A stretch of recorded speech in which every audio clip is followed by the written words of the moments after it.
بسم الله الرحمن الرحيم. الحمد لله والصلاة والسلام على رسول الله صلى الله عليه وسلم. We begin by praising Allah subhanahu wa ta'ala, and may the peace and blessings of Allah subhanahu wa ta'ala be upon our holy messenger Muhammad sallallahu alayhi wa sallam. Brothers and sisters, Assalamu alaikum wa rahmatullahi wa barakatuh. Let's try again. Assalamu alaikum wa rahmatullahi wa barakatuh. This is the Hajj seminar that's being done jointly with Qalam Institute and Dar es Salaam. And I welcome you here, those who are driven on a beautiful Sunday morning, too hot for me, but that's besides the point. And of course, those who have taken the time from home and joined to watch and to listen, inshallah.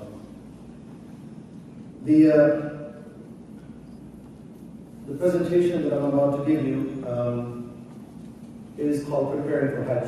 I've been with Dar es Salaam for about 25 years, and I'm part of the senior management team that does all the operational planning across all the programs.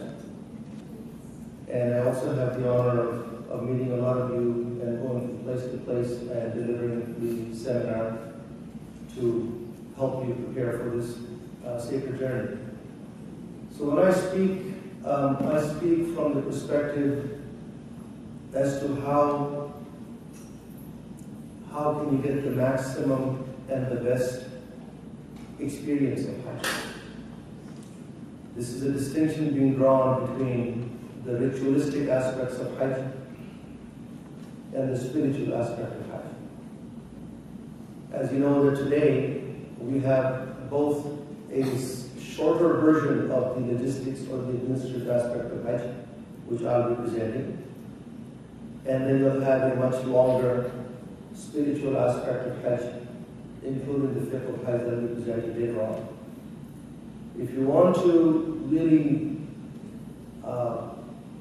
view the full logistics of Hajj, it was already presented in the seminar that was held in New Jersey on July the 8th. And all of the slides and all of the recording of that seminar is actually on the Hajj forum. And inshallah, we intend to put recording of this one as well as the slides on the Hajj forum. So we're here today, July 23rd. There's one more seminar for the people on the West Coast. That's next week, inshallah, that I'll be presenting. The theme that we have is very simple. You are impacted when you go there if you go with the wrong set of expectations. So the logistics and the administrative aspect plays a role. You've been living here in North America for some time, and you have built a certain set of expectations. You have these filters up here. And when you go there, that doesn't happen accordingly. So the human instinct says, let's blame someone. And so that's what happens. And it ends up spoiling the concentration, which is to why you're there, which is the spiritual fulfillment. So it's important to know the logistical aspects of Hajj just as much as it's important to know the spiritual aspect of Hajj. Hajj is an inner journey. It is an inner journey that is taken physically, but really is an inner journey. The more you spend time reflecting on what you're about to do, the better you will be when you actually get there. So inshallah, we'll begin. Please put your mobile phone in silent mode. There's no need for photography. In the previous seminar, people were taking pictures of the screens because all of these will be made available to you. I would want you to actually write your questions down on a piece of paper. We'll give you opportunity for Q&A. Most of the time, what tends to happen is the question that you write down is normally answered in the course of the presentation. And if not, I will take up the Q&A towards the end. And as mentioned before, this is a mistake, and so please help to keep it clear. My presentation has these agenda items: our organization and services. I'll speak a little bit about the forum, how important it is and how important it is for you to actually be part of it. Some important considerations. I'll go through a summarized itinerary and steps. Then a guideline of what you should consider as a checklist of things to take with you. And then the last thing is the don'ts. So Dar es Salaam follows a theme, and that is, if I prepare you both religiously here, and if we prepare you logistically here, that theme continues when we get there. And that theme is evident when you look at the organization and services. So we put you in the center as the person going there, having understood the logistical aspect of Hajj and the religious aspect of Hajj, and then we surround you with two sets of people. One is what we call a group leader. And that group leader is a person who is dedicated to his group, period. An example would be that if you're going in a program, let's pick a program, let's say it's program 4, there's A or B or C, and I have 140 people in program 4A. I have another 75 people in program 4B as an example. I'll take the 4A 140 people and divide it into groups. It'll be a group that'll be about 45 to 48 people, about the size that would fit in a bus. And I will give it a number, and you will know that number. If you are in that group, it'll be on your ID card. An email should have been sent out already by Dar es Salaam showing you, here's your group list. And the purpose of the email is to make sure that your loved ones are with you in the same group because they're traveling together. And so the group leader's job is to continue to provide you administrative and logistical guidance throughout the trip. His job is to look after those 45 to 48 people. And then you have the imam that are dedicated to the stream. They're not an imam one per group, they're an imam to the stream. So for program 4A, for example, I have Sheikh Abdul Hakim Muhammad. I may have another imam in 4A. I think I have 4C is Qalam Institute as an example. So these imams will look after the entire stream as far as giving lectures are concerned, as far as Q&A are concerned, as far as guidance, because the questions don't end. You cannot possibly think of all the situations you come across, so the questions will arise even while you're going through the journey, and you need to be able to find someone who can give you an appropriate response. Then we also have a ladies rep, and the ladies liaison or ladies representative is just that. We have a lady, or at least 2 or 3 of them, in a given program across 4A, B, C. I use that as an example. That tend to work with the women in the program. It could be escorting them to the Daranda in Medina, being in the tent with them when they're separated and man cannot enter there. Or in some cases, or in most cases, women feel comfortable when they have their issues to speak to another woman rather than speak directly to a male group leader. So we also have a ladies rep. All of these 3 people you'll get to know. You'll actually meet them when you get there. You might see 1 or 2 of them in the flight from here, but they're there just providing general guidance during the actual flight. And so you will know their cell phone numbers, they will stay with you, they will move from place A to place B with you. And the idea behind it is that you don't ask the group leader a religious question, you reserve that for the imam. The group leader is there for the administrative and logistical questions. So in the example that I gave you, I may have 3 groups or 4 groups in 4A, and I may have another 3 or 4 groups in 4B, and another 2 or 3 groups in 4C.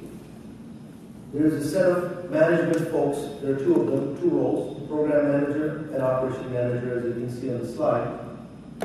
A program manager's job is an overall responsibility for the entire program. That in our example will be 4A, B, and C. So he is going to work with all of the group leaders, all of the imams, and the ladies rep.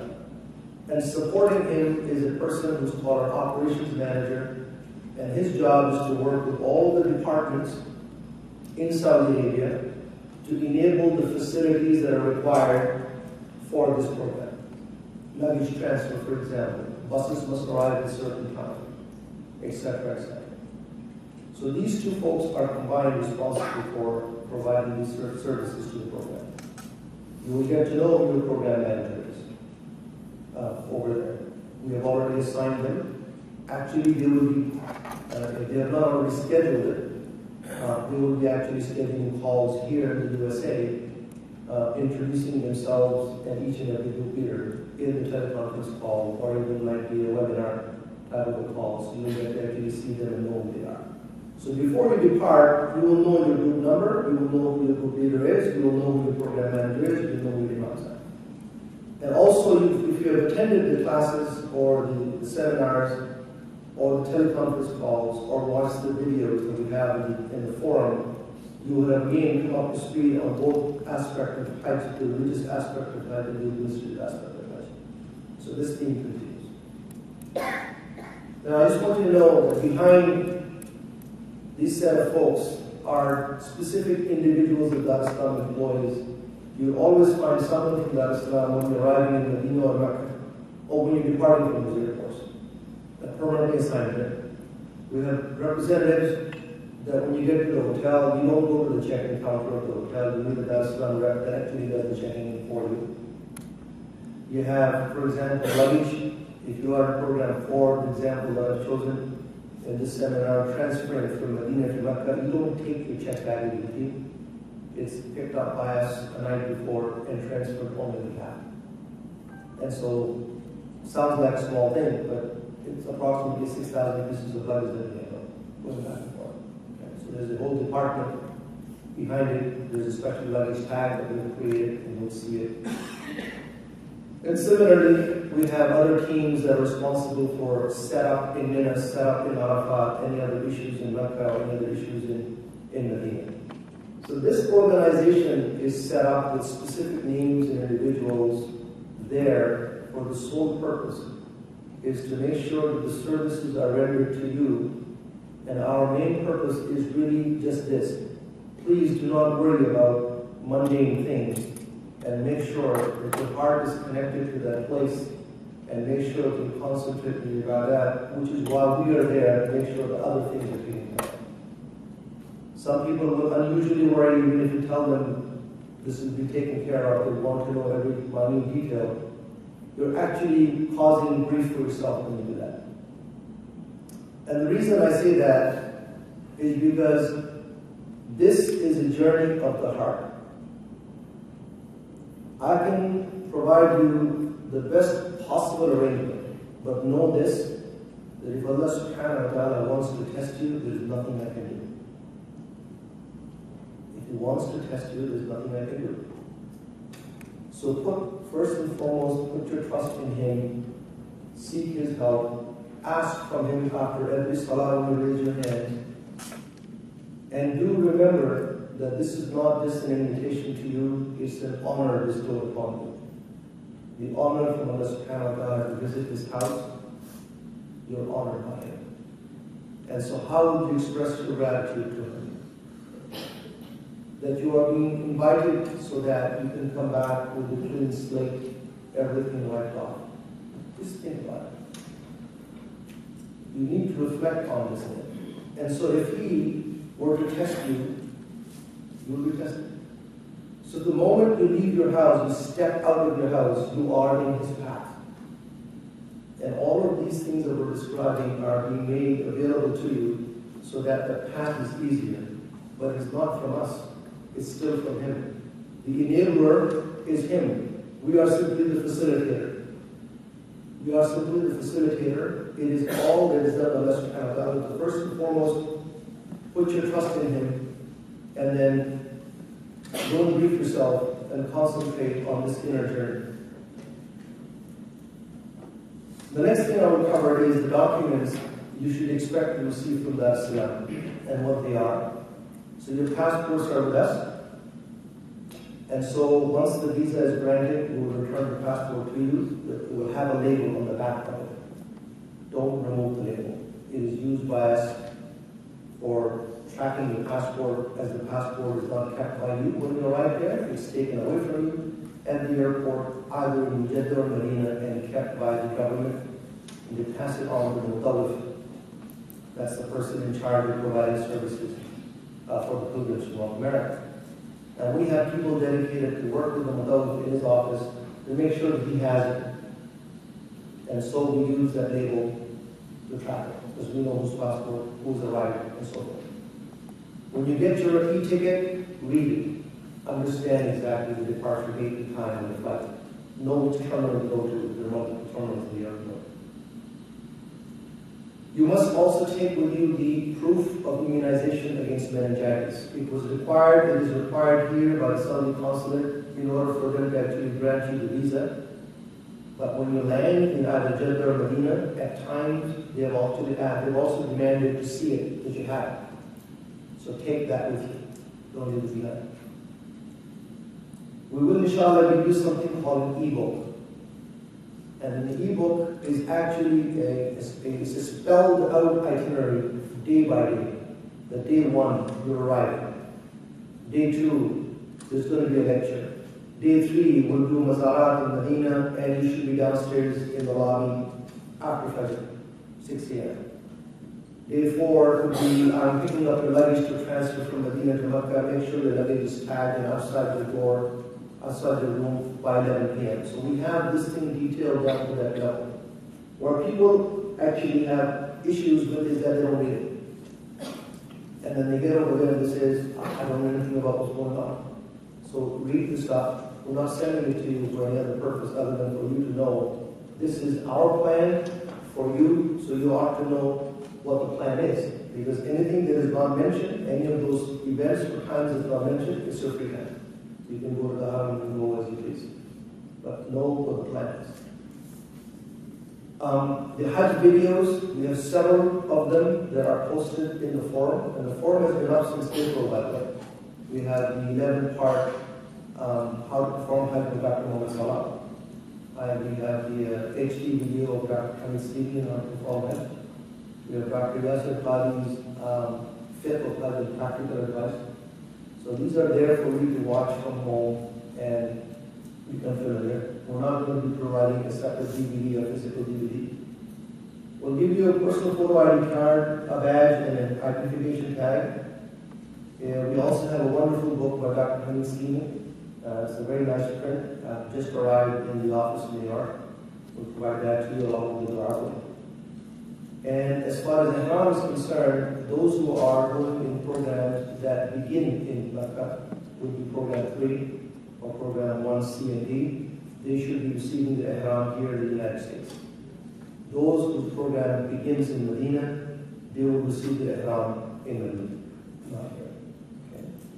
And as far as SIM card is concerned, I'll speak a little bit more about that because we normally provide a complimentary SIM card. And there are some challenges with that started last year. And we were able to solve it for last year, we're still solving it for this year, so I'll cover that in a moment. What you see up on the screen is a sample of what a passport and the label behind it looks like. Okay, so don't remove this label.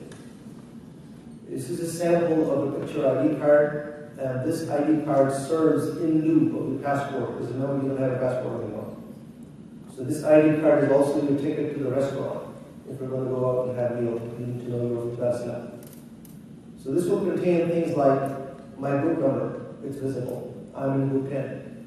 My program, my ID, 6A-6000 is my ID that is on record with the Islam system. And then you see the thing called MK131 and MD181. MK stands for Makkah, MD stands for Medina. That is a room serial number. Not your room number, it's a room serial number. It's our way of being able to do a fairly quick checking in when you come in. We normally have a stack of rooming list. And it'll start with room number 1 and it will go on to room number 200. And if you walk in the lobby, I like to find out what room number has been assigned. Right now it's just a serial number. As the keys are obtained from the hotel, we then assign the actual room number against that. So it's very difficult to go through that stack. By having a serial number ID card, you know exactly where to look at that list to find the corresponding room number. That's what that stands for, in case you're wondering. The back of the card will have your airline.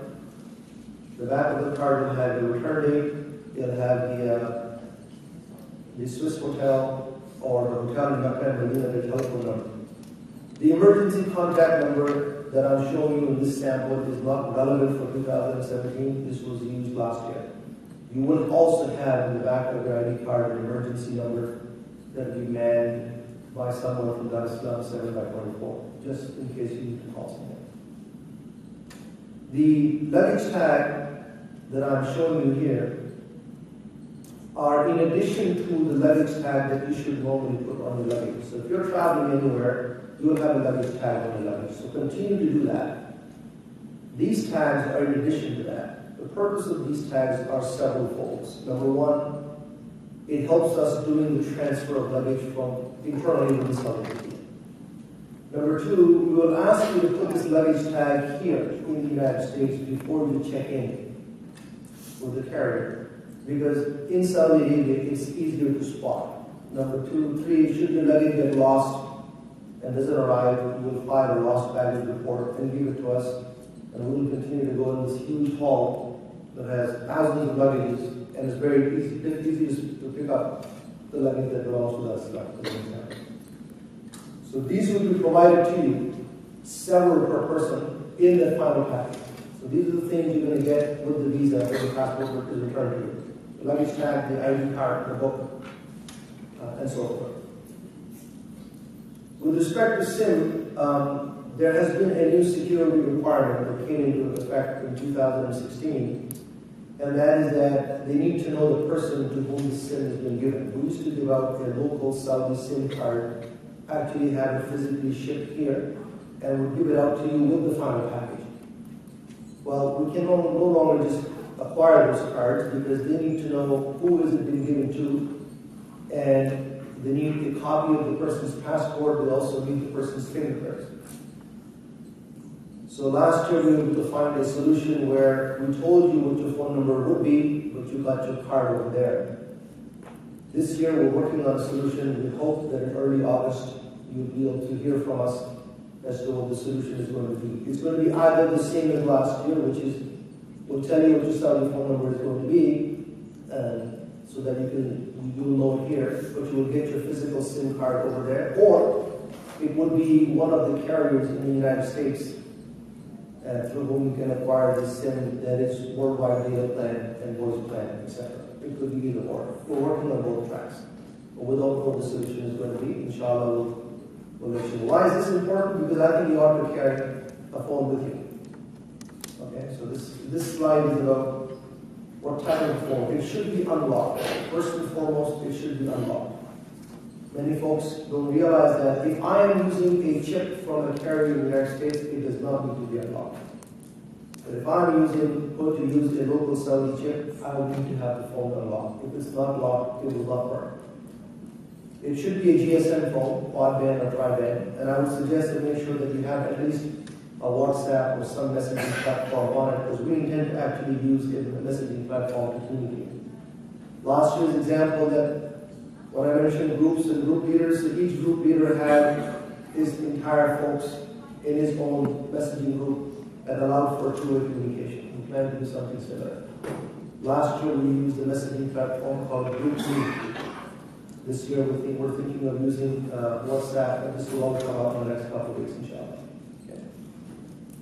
And the thing that I want to remind you is something that you have to be conscious of, and the fact that you're not performing Hajj for yourself. So you have to be extra careful that you don't really disturb others, especially in the masjid. So get used to the fact that when you're walking into Masjid al-Nabawi with your phone, either it's turned off or it's in silent mode. Okay. Move on to the Islam Forum. What is the Islam Forum? It is an online repository of information that you can actually interact with. You can participate in, not only just to read, but also to participate, to ask questions, or to make comments, or to make suggestions. What we have done is we have provided 4 folders. How many of you actually are on the forum right now? Okay. So those who are not on the forum, the invitation was sent out, and you ought to join the forum. The information from the Islam folder, the definition of that is an information from us to you. And so this is where you will find the videos, Hajj videos, the fiqh videos, or the recording of the July 8th seminar. All of that goes in there. It's from us to you. And there are also video sessions. We had some live video sessions before Ramadan that was on Ustream, and it was recorded. There are some video sessions also from last year, but we're planning to have video sessions in the next 2 or 3 weeks. We're planning to have one in Arabic on how to perform Hajj. We're planning to have one in Urdu, how to perform Hajj. We're planning to have a women's session with Sister Hannah Gamal, women's issues during Hajj. So these are all being planned, and you will see them happening on Saturdays or Sundays in the next 2 or 3 weeks. Then we have general questions, and as the name suggests, these are general questions, these are logistical questions, these are administrative questions. Things like, I need a stool to sit for prayers. Where do I get them? What's the luggage allowance? How about converting Saudi riyals? Should I take some from here? So those types of questions, do I need a sleeping bag in Muzdalifah? So what I did is I started off with the forum having these questions already with the answers back in April. And so if you go in and you read it, and then you find that you have a question within a particular topic, you can go ahead and participate and ask the question. If you find the topic doesn't even exist, then you can even create a new topic. But I want you to go out and first understand the structure of the forum, because what will happen between now and departure is there are folks who will join, not bother reading what's already there, and create duplicate subjects and duplicate questions. And I spend a considerable amount of time, sometimes late in the evening, or right after Fajr, trying to send them messages. I moved your post from here to there, please read the instructions, etc. And the reason I'm doing it is the past years that we've been doing this thing, it becomes pretty hard to navigate if you don't keep it straight. The third category is religious questions. Can I wear earmuffs during the haram? What about using Vaseline? What about soap? What about wearing face masks? What type of Hajj can I perform? How do I make my intention for the Hajj? So these are religious questions that are already there with the answers. And within this subcategory for the women, it's called the women's questions only, because they have their own issues doing Hajj. And so that's just for them to actually ask the questions. And there are a few of them already there with the answers from Dr. Muhammad. And the last one has been pretty good. It's program-specific questions. So if you're in program 2A and you have a question that is not general in nature, on 4A, and you want to ask about that question, for example, when would we fly from Medina to Mecca? That's a specific question to program 4. You would post those questions there, but mostly what I see people use it for is to network. You know, hey, I'm from Dallas, anybody else from Dallas, come and can meet. And this is phenomenal because people actually get to know each other. Some people will say, I go to the seminar in Allen, hopefully I'll see you there, and that's goodness. I mean, we're getting to know each other, and it is a good thing to do. We are not used to the fact that we are supposed to get to know each other. But I remind myself and yourself that Hajj is mandatory on all the Muslims at the same time. So you're not going to be by yourself. You're going to be there with too many other people that you can't even relate to, people who cannot even communicate with because they speak a different language, or understand their culture, or understand their tradition. But guess what? They're there for the same purpose as you are. Okay? They're there for the same purpose. So make sure that there is some relationship. This is the greatest demonstration of brotherhood and sisterhood anywhere in the world. So if you want to join us, this is restricted to people from Dar es Salaam only, because we're actually bearing our soul. We're telling all the details, so we don't really want anyone who is not Dar es Salaam to get in, because then he will not be able to, or she will not be able to understand. Definitely not our competitors. You need to register online to participate. When you go out and register online, make sure that I know who you are.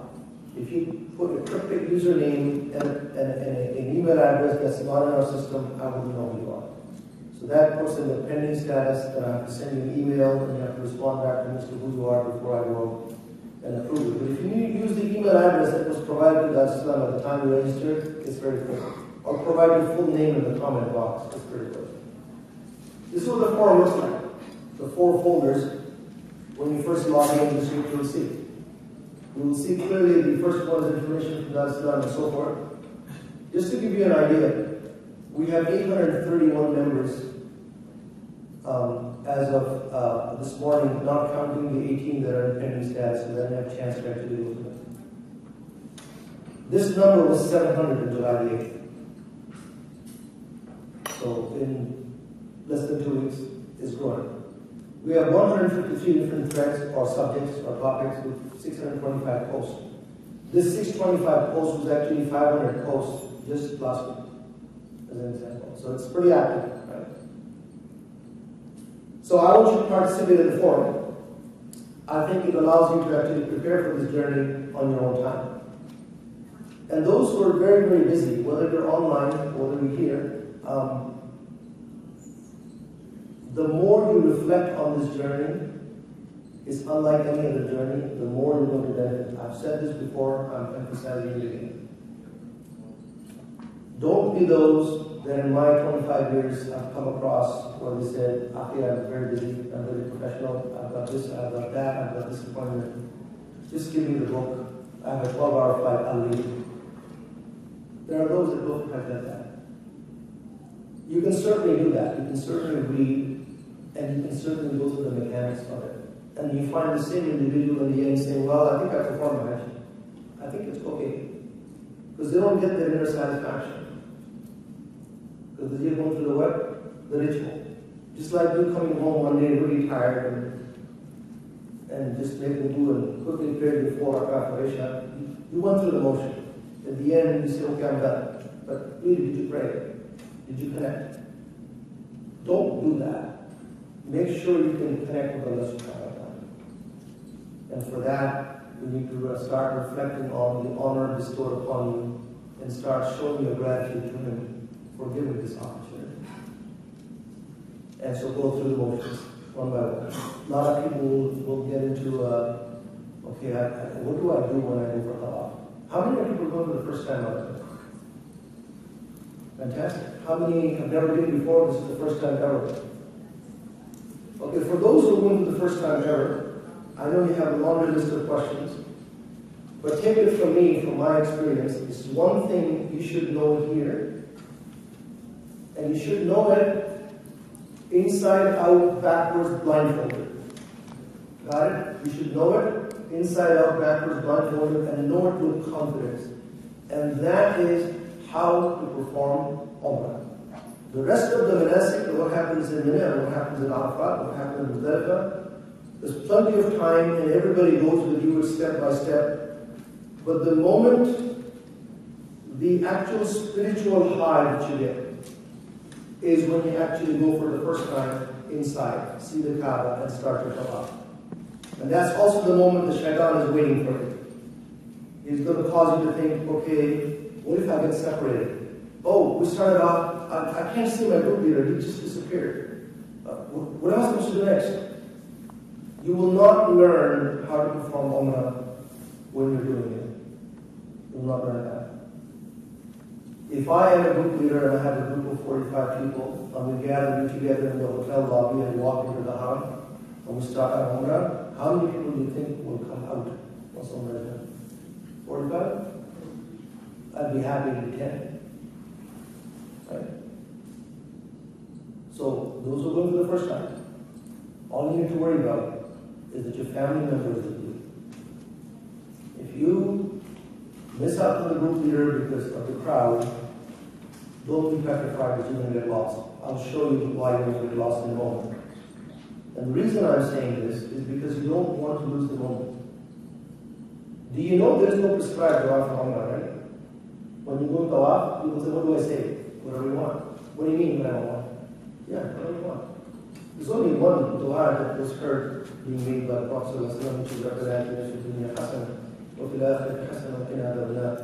so one has to think, wow, I'm going to go around 7 times and nothing has been prescribed. Why is that? What's the wisdom behind that? It's a blank check. Go ask Allah subhanahu wa ta'ala, what are we going to ask Him? It's a blank check given to you by the most mystical one. But ask in such a way that your heart connects, not the ritual, reading it. Ask in any language you want. It doesn't have to be in Arabic, if you're not an Arabic speaking person. The main theme here is that your heart needs to connect with Allah subhanahu wa ta'ala because you are now at His place that He is described as a place of peace, that is described as an inviolable place. And you need to know how to connect with Him. And you need to start reflecting on that here and now. And that's important. So going for the first time or going for the second time, an opportunity like that is phenomenal. Right? People will write down in a piece of paper, okay, I have to ask for this, I have to ask for this. I've seen those too in my past. But then amazingly, when they actually go there, they just draw a blank. The piece of paper doesn't work anymore. It has to be from your heart. It's an inner journey. And then you'll find sometimes making dua that you never thought of asking. You're making dua that you never thought of asking. And you say, wow, I asked for this, I asked for that, I never thought of that. You wonder why that is. That's the gift from Allah subhanahu wa ta'ala to you. Because if He wants to grant you something, He will make you ask for it first. That's why you're asking for it. It's a very deep, emotional, spiritual journey. It's not just walking around the Kaaba. If you reflect on it and if you take it as such. So think from this moment on what you're about to do.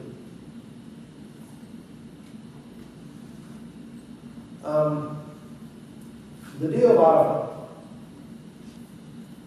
is the day of what? What are we rehearsing on the day of Arafah? We're doing a rehearsal here. It's a rehearsal of what?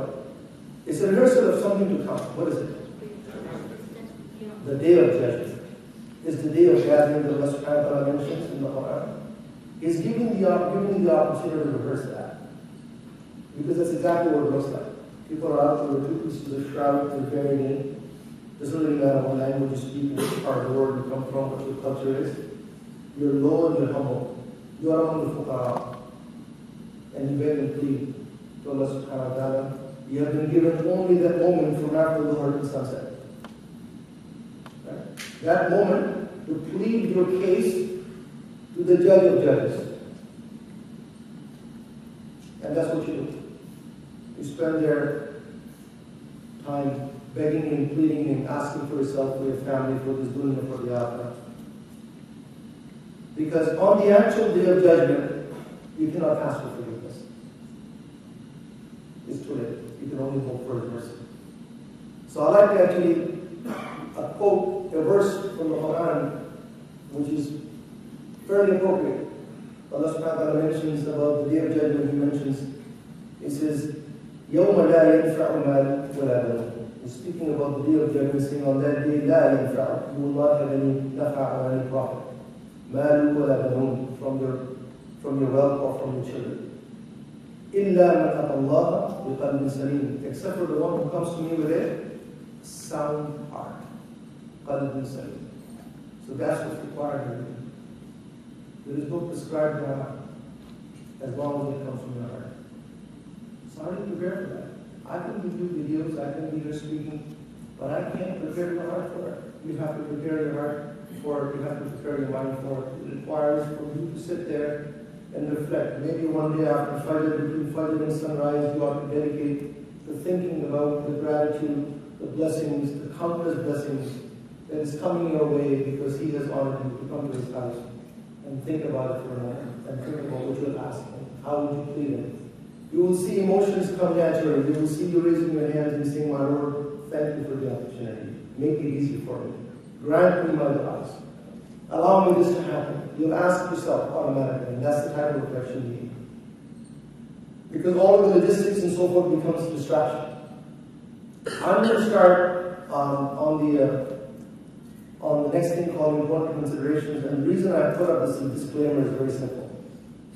I've been with Islam for about 25 years, and I can tell you that the people that Islam actually are sincere from the owner down in the services they say they will provide. I'm going to share with you the things that we did in 2016. But the reason for the disclaimer is that many things are beyond our control. Many things are beyond our control. I'll give you one example. Last year when we were there, we decided that the date, the calendar would change. It's no longer 29 days of Qadr, it'll be 30 days of Qadr. What do you do? If you're in program 4, you're supposed to start on the 1st of Zulhijjah, your accommodation. All of a sudden, that's moved out. What do you do? So we have to actually mitigate those kinds of circumstances. So we had a plan A before departing and a plan B as such. So I'm sharing this with you, but know that these things could change because of those mitigating circumstances and things beyond our control. But we are sincere in what we say we're going to do with the child. This is what makes Islam unique. Everybody can provide the same facilities, but not necessarily the same services. So the thing that you should consider is that you're going to go for Hajj in hot weather. Maybe not for a view from Dallas, Texas, but I'm from Toronto, Canada, so I can tell you it was hot when I was when I came in. So, one of the things you should do is seek medical advice and see if you want to take these electrolyte enhanced drink tablets. Because when you perspire, this is specific about the 5 days of Hajj. I'm not worried about when you're actually in the hotels in Makkah. When you leave the hotels, when you're out in the desert, in the camps, that's what the concern is. Because that is the Hajj, not the hotels. You've been waiting there, you've been going to the Haram, that's great. But the actual Hajj doesn't start until the 30th of August, which is the 8th of Zulhijjah. That's the manasik. You put on your ihram, now you're going to Mina. We concentrate on facilities and services quite a bit on that, in that part of the manasik.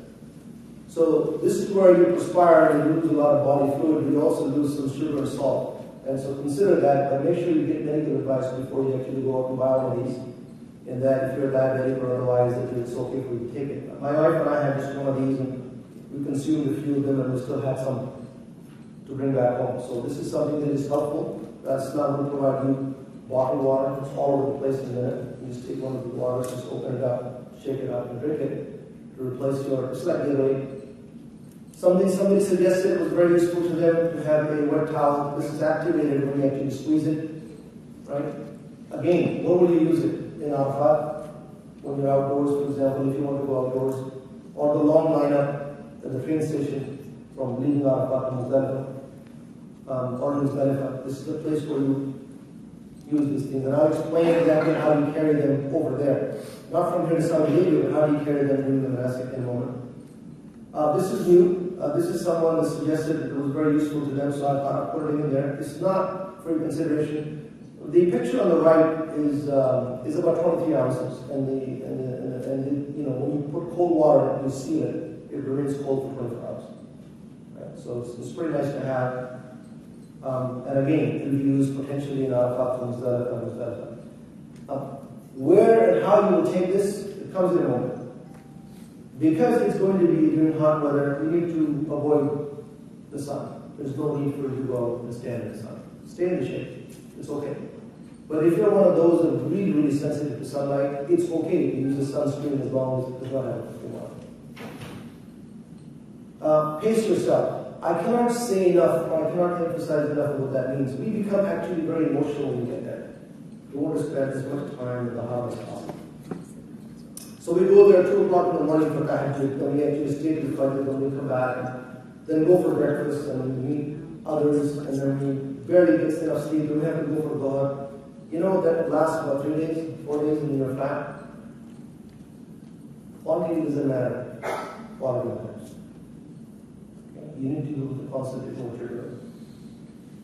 2 things, consider taking vitamin supplements with you to boost some energy. Some people actually take those small energy bars with them. Again, this is for the monastic effect, not necessarily when you're in hotels. As far as clothing is concerned, make sure that you wear light clothes. You know, what is a light cloth? I've listed it there. An example would be, you know, the thawb that the Sundis wear, or shalwar kameez, right? Or if you're not used to any of them, you really want to wear pants and shirt, make sure they're sort of baggy a little bit, you know, cotton that breathes a bit. For the women, if you're planning to wear an abaya on top of it, because you can have an abaya, the clothes inside doesn't have to be fancy. And very, very light cotton material is the only time you'll be in those inner clothes will be in your room, for example. So that's one example. And if you're not used to wearing those abayas, then make sure that whatever you're wearing is pretty open, pretty baggy, if you will.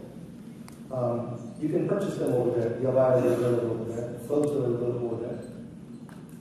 People ask me, what do you take? Well, what I do is I take just the pant and shirt that I wear on the aircraft is the same pant and shirt that I come back with after it's clean, laundered over there. And the rest of the time I have 5 sets of clothes and undergarments and pajamas, that's it. So once I'm on my slipper and some sandal, it stays that way till I'm done. So I'll just put on one clothes, next clothes. When the third one is dirty, I'll give it out for laundry when I'm going to the fourth and the fifth one. But I time it. I make sure, okay, my luggage is going to be picked up on this day. I got to make sure that everything is with me, not stuck in the laundry somewhere, right? Or when I go to the other side, I'll need a clean one. Make sure that I have at least a clean one. In an emergency, you can buy anything like that. So if you, that's how we provide you 2 square meals, right, in the hotels in Makkah and Medina. During the monastic activity becomes 3 meals. But if you feel have an inclination that you want to go buy something from outside, be careful if it's out in the open because hot weather tends to spoil the food very quickly. My rule of thumb is buy that which you can peel. Buy a banana, buy an orange, buy an apple. You can find them in the stores this summer. Then comes the category of wheelchair. People ask, I need a wheelchair. Well, we need to define what that is. So it comes in 4 different categories for us. One is, I need it to the airport. That's a very simple one. Call your agent, that's not agent, make sure that the request has been put in with the airline. So when you check in, and then you'll be able to get that assistance at the airport, not only here, but also during the transit airport, but also during the arrival in Saudi. The second category is, look, I'm otherwise healthy, but I might need the wheelchair for tawaf inside. If you need the wheelchair for tawaf inside, it comes with the person. Okay? And these people are to be found close to the hotel entrances, on the courtyard of the haram. And they are unofficial people wearing normal clothes, and there are official people that normally wear a green or a brown vest coat. So go with the official people. The group leader will go with you and help you acquire one, but you have to haggle with it, like being in a flea market. They kind of look at you, and if you're big and fat, and the crowd is pretty busy in the haram, they raise the price, and then you have to bargain with them. And then one thing that is important to understand is to let them know where to drop you off. Because if you don't do that, to them the drop-off is in Marwa, once Umrah is finished. And Marwa is on the other side of the haram, still a long walk back to the hotel. So one of the things you need to negotiate is, no, I need to be dropped off right here. You get all these excuses until they say, I'll give you 50 riyals more for his meeting. Right? And so you give the money to the person who's going to actually get the services, but let the person not ever pay this guy until he drops you off in his meeting place. You will try to get the money from the Marwa. Umrah is done, can I have the money? No. Take me back where it's supposed to, then I'll give you the money. Roughly speaking, it's between $100 to $130 per use. So if you're one of those who will require a wheelchair for tawaf and sa'i, you will need it 3 times. Umrah, tawaf al-ifada, and tawaf al-wada.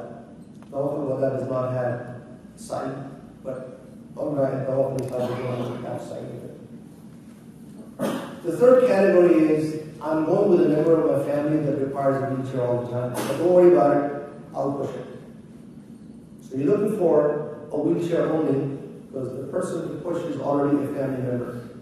With me so far? In which case, I would say that if the wheelchair is a normal, ordinary wheelchair, not something that is prescribed by the doctor here, is a very specialized wheelchair, then you don't need to purchase one here. You can purchase one over there, either in Makkah or Medina. They're readily available in the pharmacies. And it's going to cost you less than $100. But there are 2 types. The types where the footrest is metal. I try to avoid them. Because if I bump into the guy in front of me, it can hurt me pretty badly.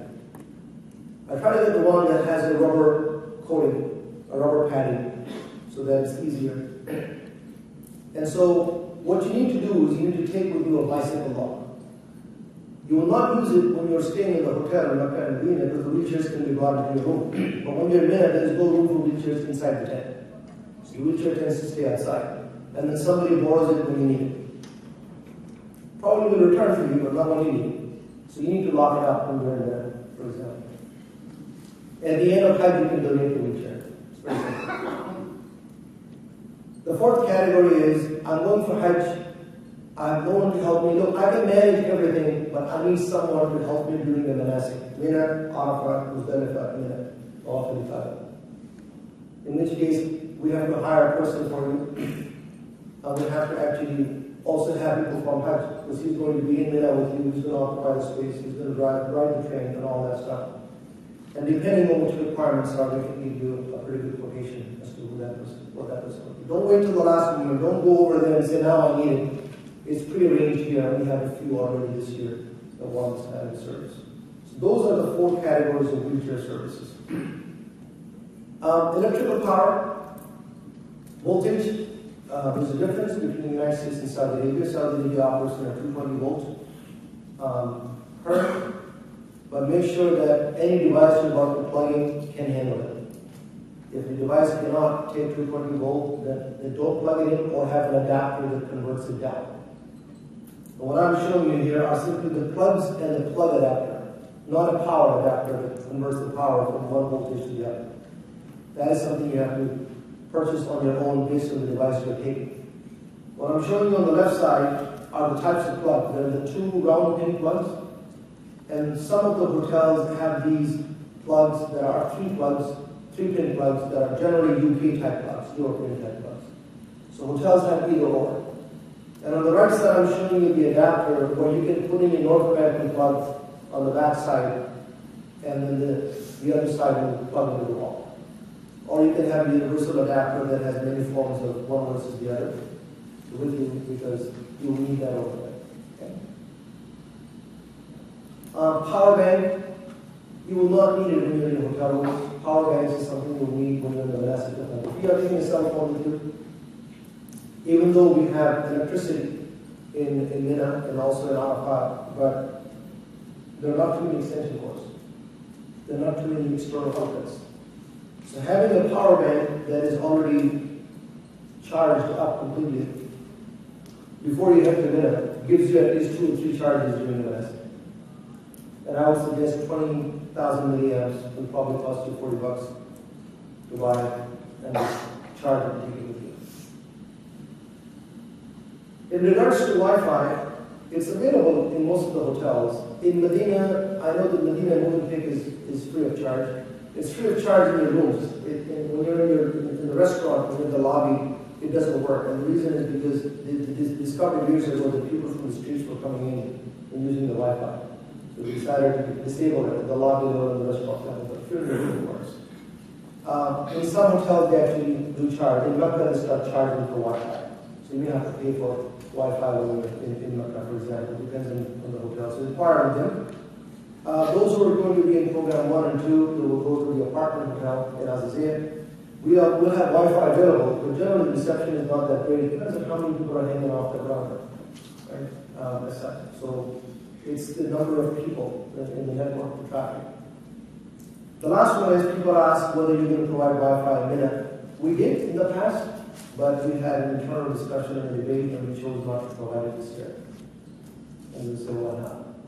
Well, sadly, what tends to happen is everybody is very calm and patient and somber when they actually go Arafat. And when they come back from Arafat on the day of Eid and for the next 2 days, it becomes almost like a party atmosphere. Selfies and this and that and so forth. And I just thought that, we had this discussion and we thought, you're still in Hajj. You just rehearsed the day of judgment. And Allah subhanahu wa ta'ala mentions in verse number 203, which is why I put it up there. وَاذْكُرُوا اللَّهَ فِي أَيَّامٍ مَعْدُودَاتٍ. And remember Allah on the appointed days. And the appointed days, as described by the scholars, are the days after Hajj, while you're in Mina. So he's saying, and remember him during those days. And there is no sin on you if you leave on the 12th of Hajj. There is no sin on you if you stay until the 13th of Hajj.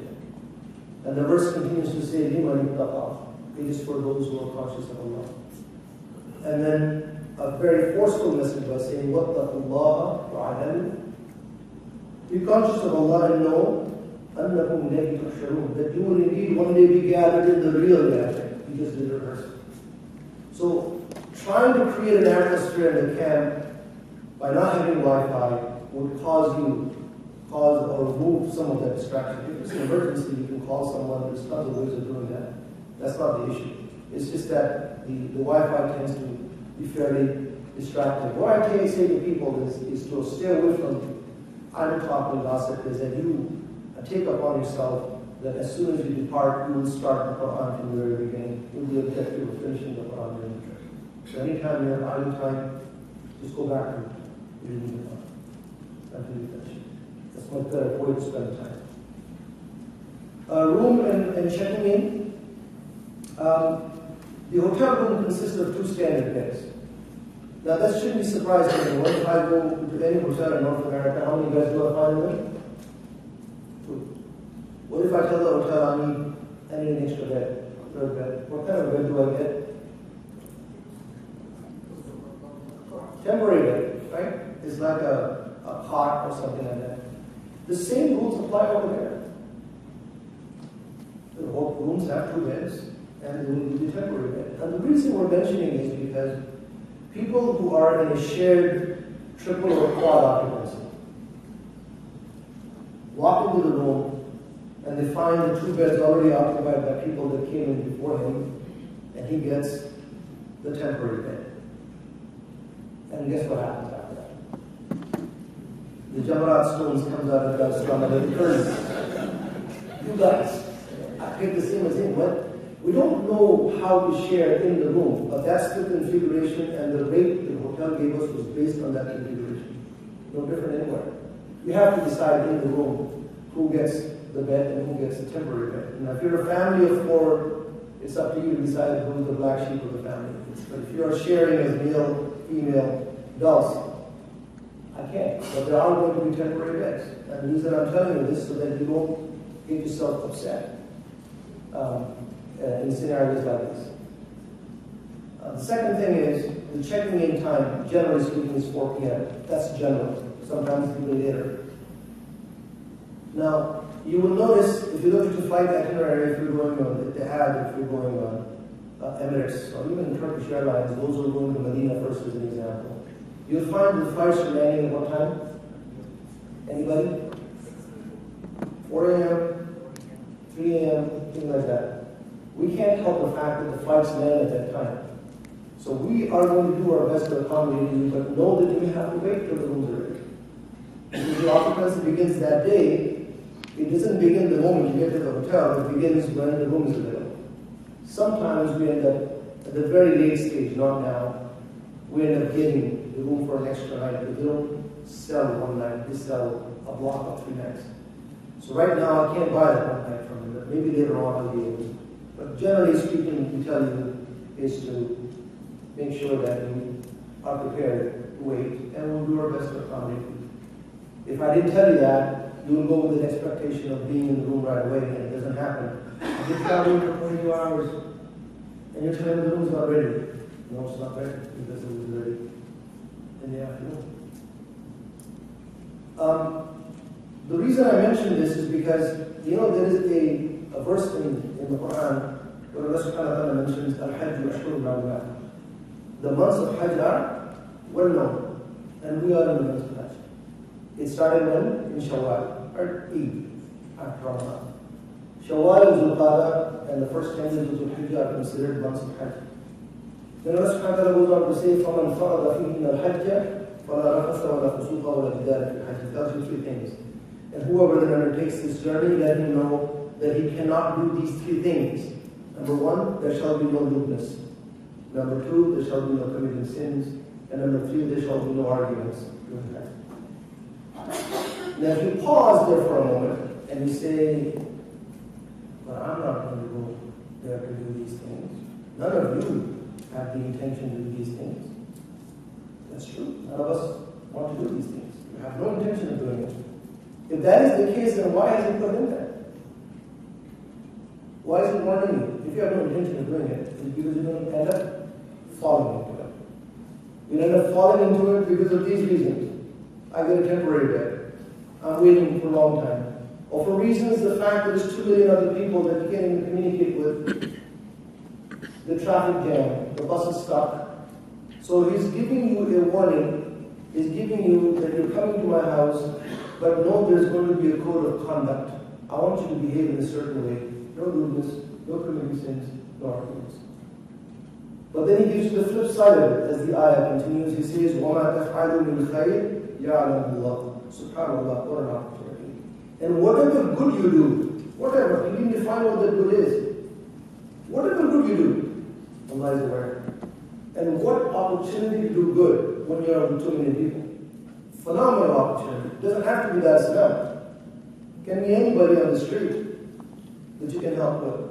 It can be somebody that, as you're standing at the edge of the courtyard, comes to you and say, can you buy me this? And I've had this experience with me where I'm standing there next to a KFC out there, the hungry person comes to me and says, can you buy me this? It was hungry.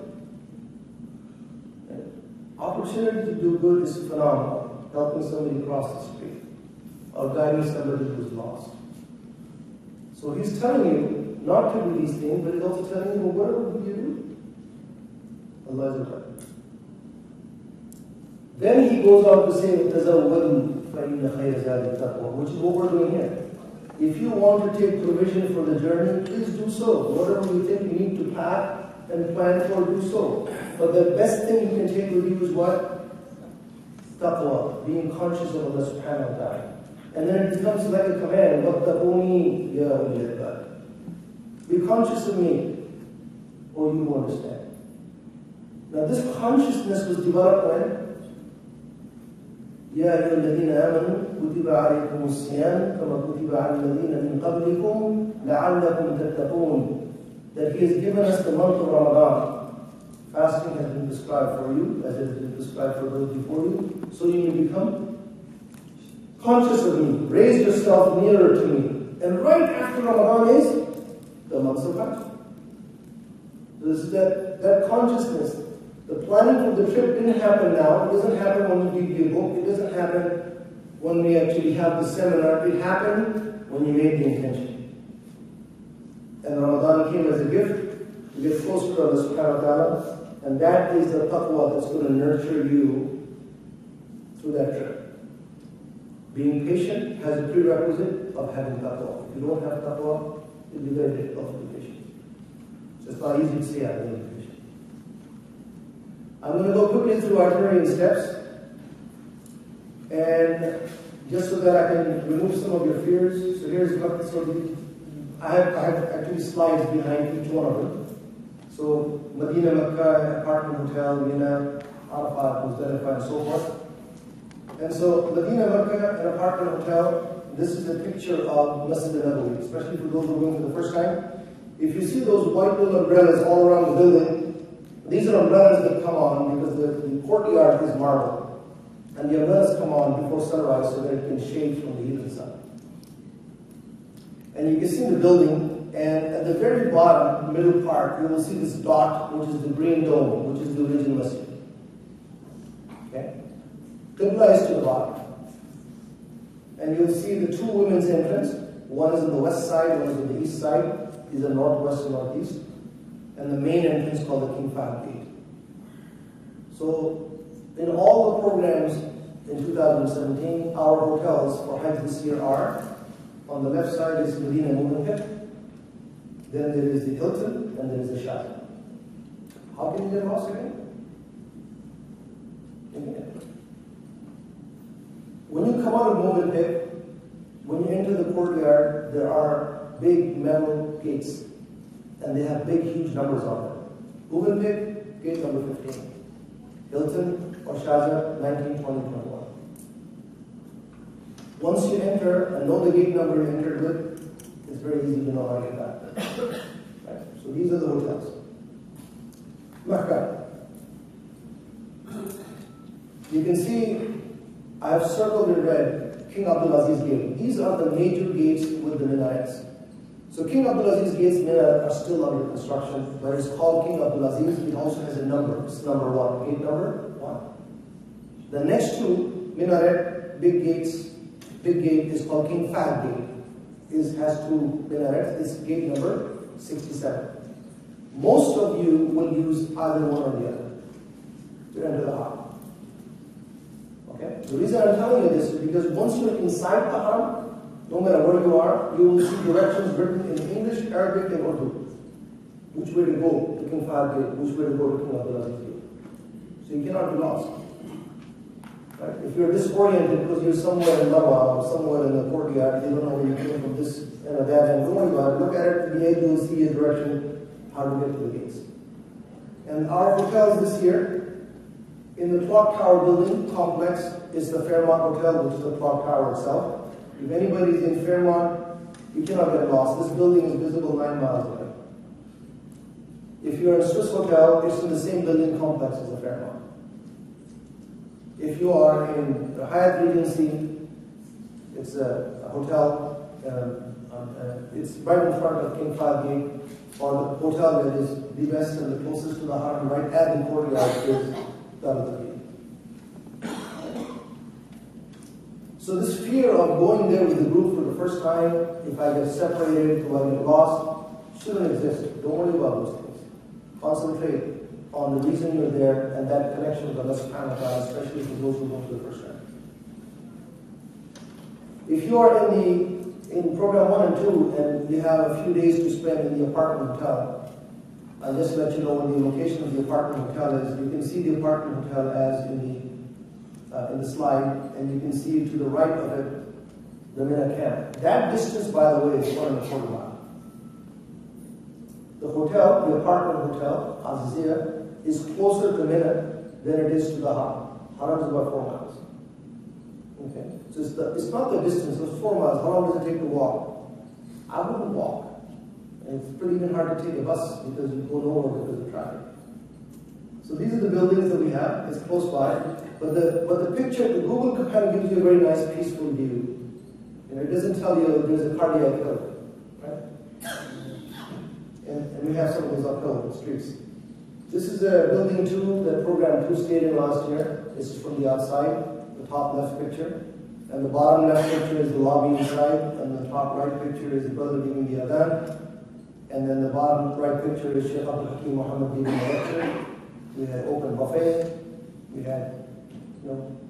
Now, people will say, brother, I need to go. I need to go to the haram.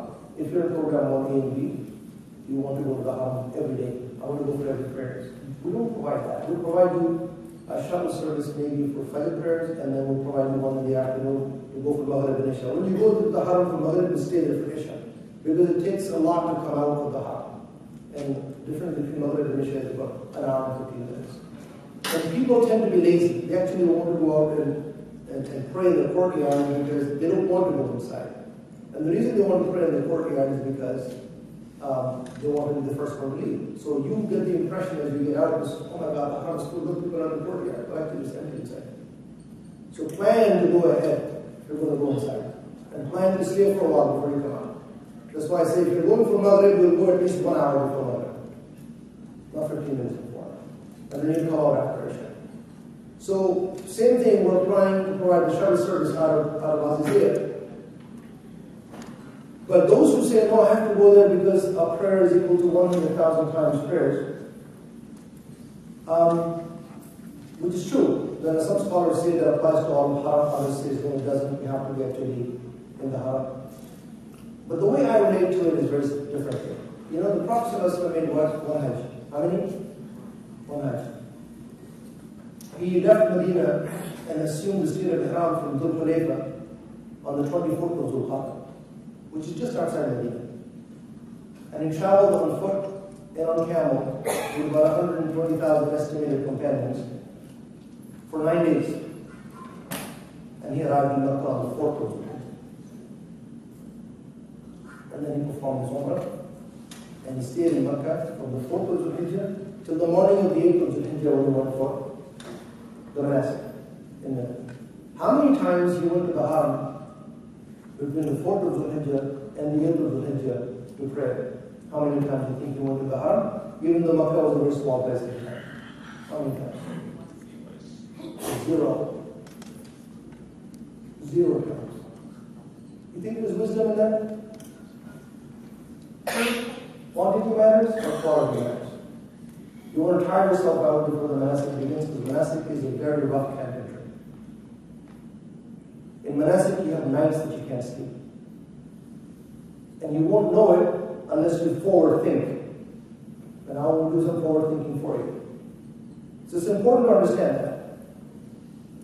The other question that I get is whether, my ihram is going to get dirty when I come from Medina. Can I have another ihram? Or if I did Umrah and I put my ihram away, what is the ihram for Hajj? It's going to be dirty. And I've answered that question on the forum. What's your definition of dirt? That it's got dust on it? Got a little bit of mud on it? That's not dirt.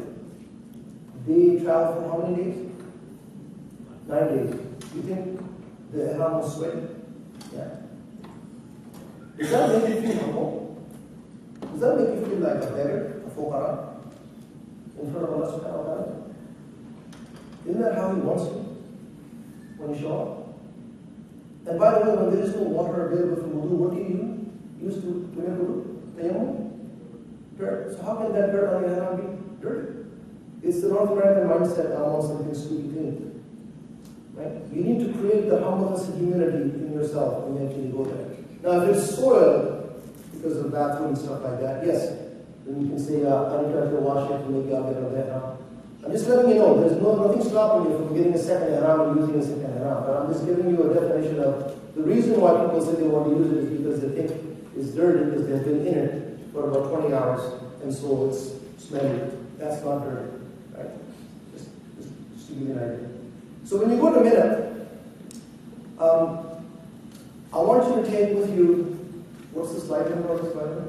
You know? Didn't say that. When you go to Mina, you're going to take with you two things.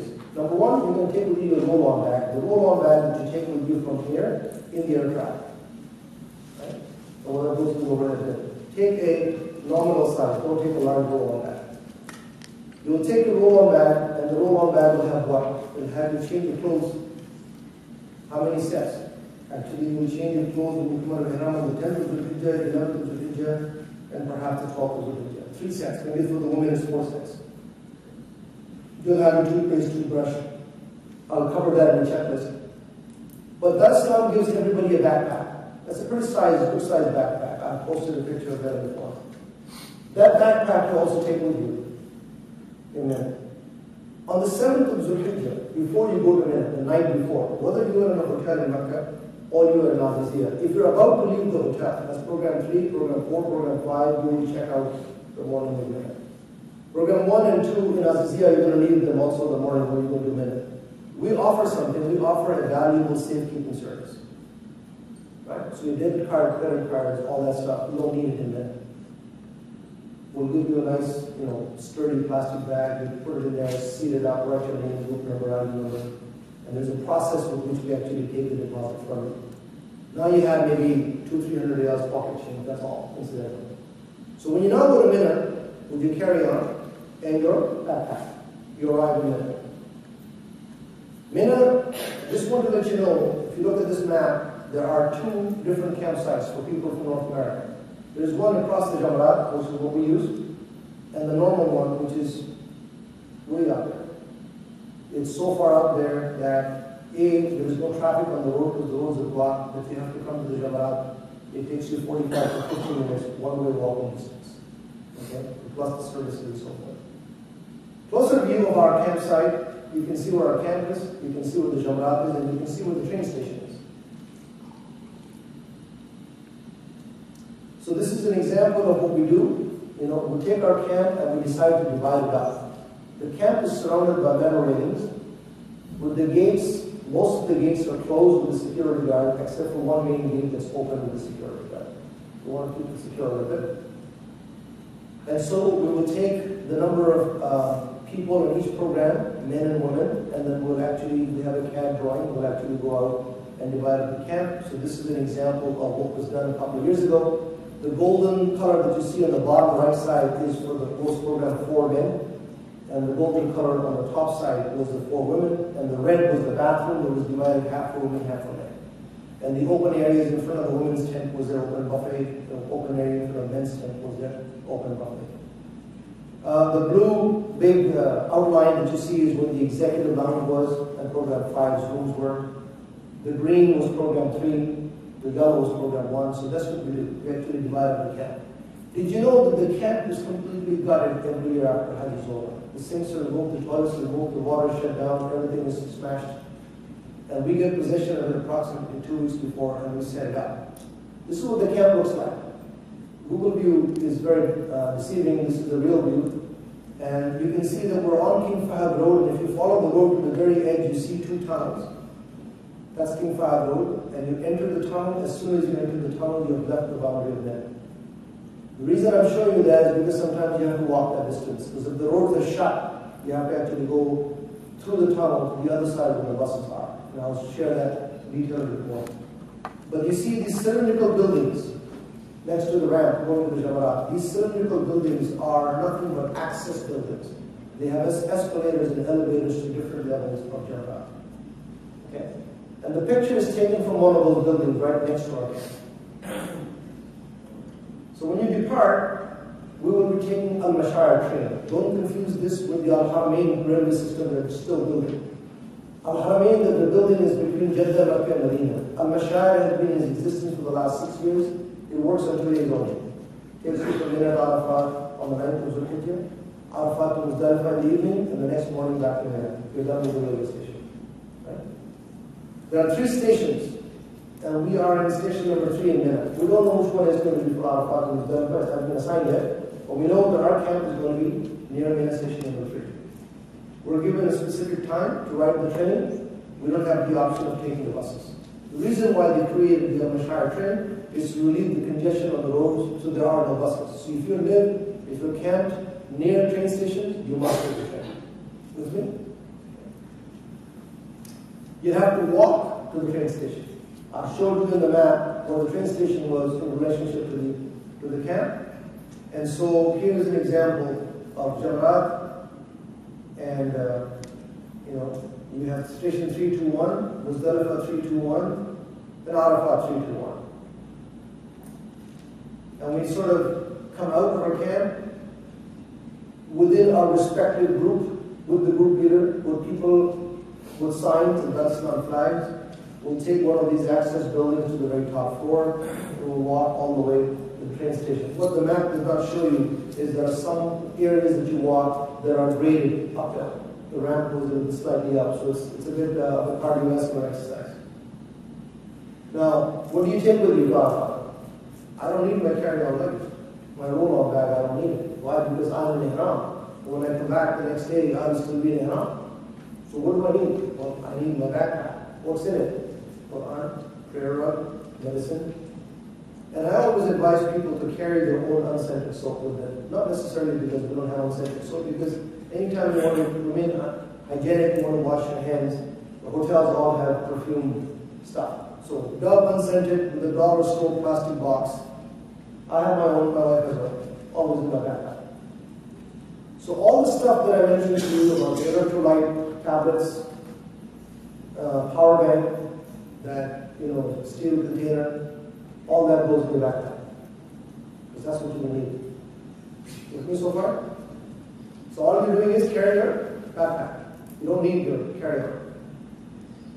And if you're planning to stay the whole night until Fajr, I advise people to carry a sleeping bag with them. I don't mean by sleeping bag for minus 50 degrees Celsius, a sleeping bag that is about 1 to 1.5 pounds fitted. That's it. You're going to use it once. Right? The reason is because of what Muzdalifah is versus what Al-Islam does. There are 2 different things.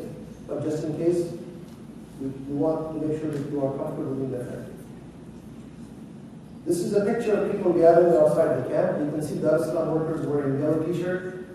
You can see them carrying these neon orange, bright orange flags, signs, some of them carrying green flags. And you can see people wearing just their backpacks, some of them carrying the sleeping bag backpacks with them. With the Al-Islam workers interspersed, so you can follow the sign. You're traveling as a group with your group leader, but almost the entire camp moves at the same time. We're going up the escalators, up to the roof, where we gather. And you have to walk at least this far if you still need assistance to get to the train station. The authorities over there do provide these golf carts, but you have to actually get up to the top floor to actually get to these golf carts to take you to the train station. Once you're in the train station, the platform has 2 doors.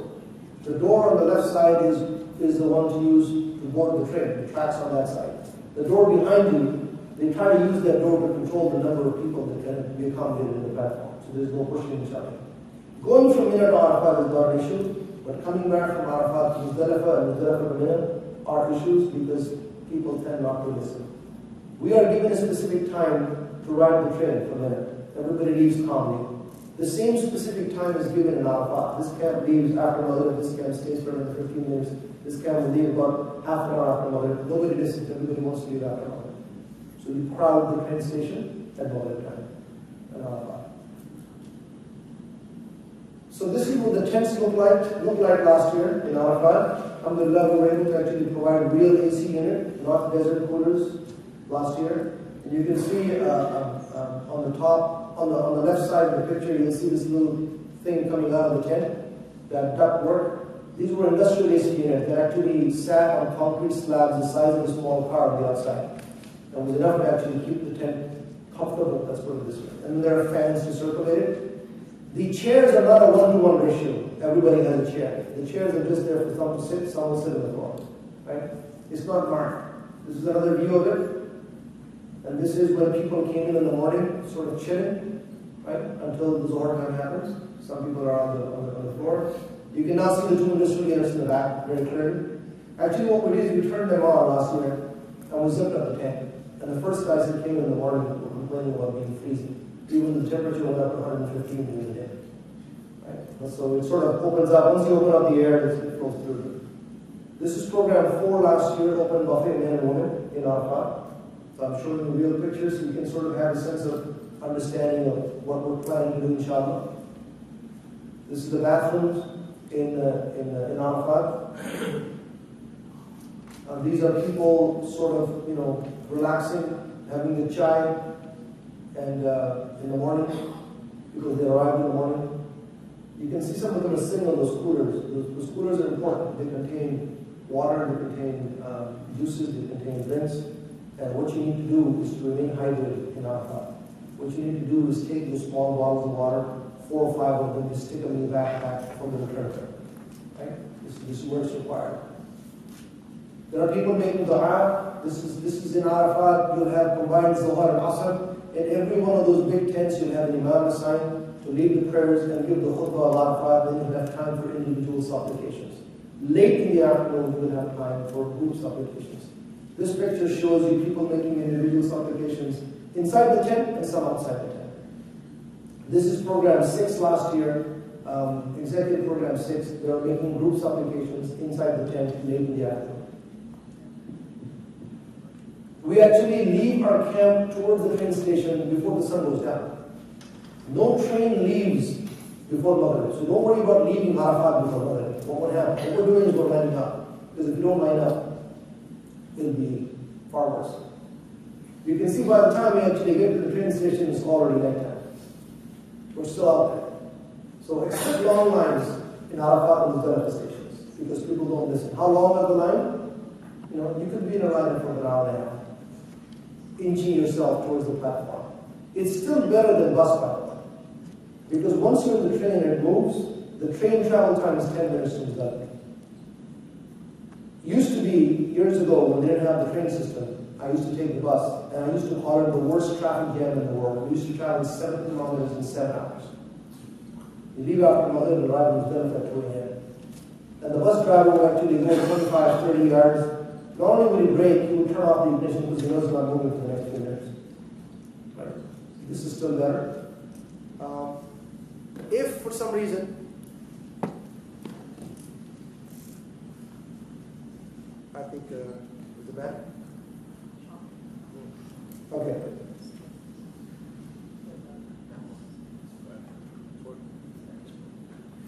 Can you still hear me?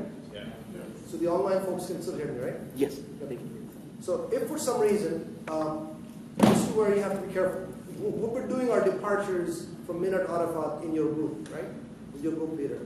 And we're going to gather you as a group to go to the train station. But this is where the chaos happens.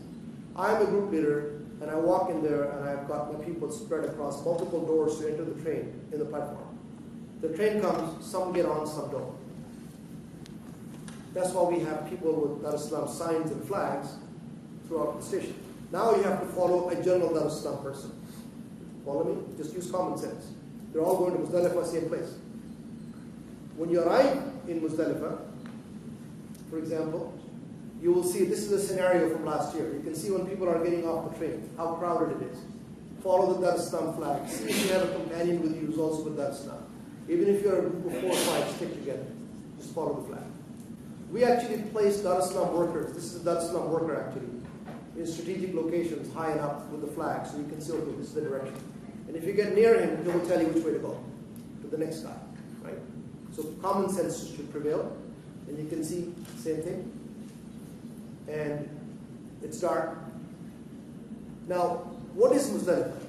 Generally speaking, the Saudi government have what they call mutawifs. Mutawif is a person they have appointed to provide facilities and services to the pilgrims of certain countries. So there's a mutawif for North America. There's a mutawif from every country, if you will. And some of them have several mutawifs for a country because of the large population that comes from that country.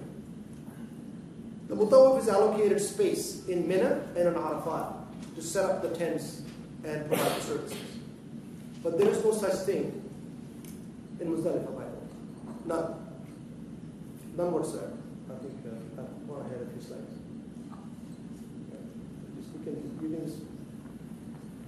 Just go through it slowly. I think. So all the slides were about getting out of Muzdalifah, right, and the fact that they have to expect long lineups. My apologies, folks. It was a pilot error here. So in Muzdalifah, it's a free-for-all. There is no dedicated area for pilgrims from any country. All area is for anybody. And all bathrooms are public bathrooms, so there is no semblance of a place to get meals and drinks. Whatever you're carrying is what you've got. This is where the energy bar comes in, right? If you will, and the water comes in. Though there are some people that will actually try to sell you, just like here, oh, you want water 6 riyals, even though it's only a riyal.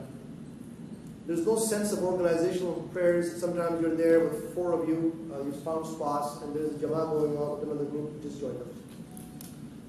It's one of the worst places to get lost. So it's a good idea to stick together. Given the fact that the government does that, there's no etiquette, we try to carve a space for ourselves. Is it guaranteed? Not really. But we try. And so what I'm showing you is what it was 3 years ago when there was no space. This is an example of Dar es Salaam's group in Muzdalifah among everybody else 3 years ago. Last year, we created, and the year before we had a private area.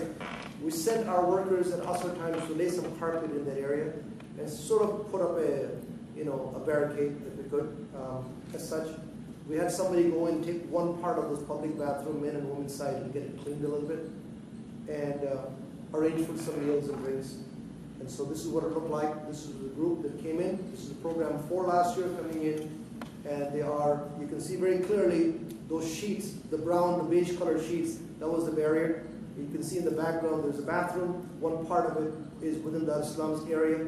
The other part is public area, if you will. And you can see behind the people praying, those who arrived earlier, they have their own jama'ah, and they're sort of relaxing, right, in the area, as such. This is another group that came in, they're praying, as such. As far as space is concerned, and the reason I tell you to take a sleeping bag is because we are our own worst enemy. We do not use the space in an optimal manner. If you tell, brother, can you sleep here? Maybe your wife can sleep over there, and then you get the response typically, no, my wife will be with me. Because they're petrified. They're going to get separated. They're going to get lost. So if a man is sleeping and a woman is sleeping right next to her, then for the next 2 miles, there's nobody next to the woman, right? So that's you waste your space. So soon you run out of carpeted areas.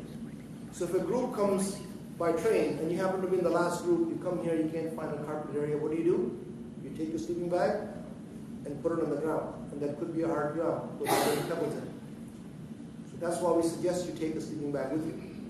And that carpet is not necessarily all comfortable, especially for the men, because all you have is a ihram, right? And you're probably all perspiring and sweaty, and that's all woolen, silky material. Right? So a sleeping bag with a cotton lining is a bit better.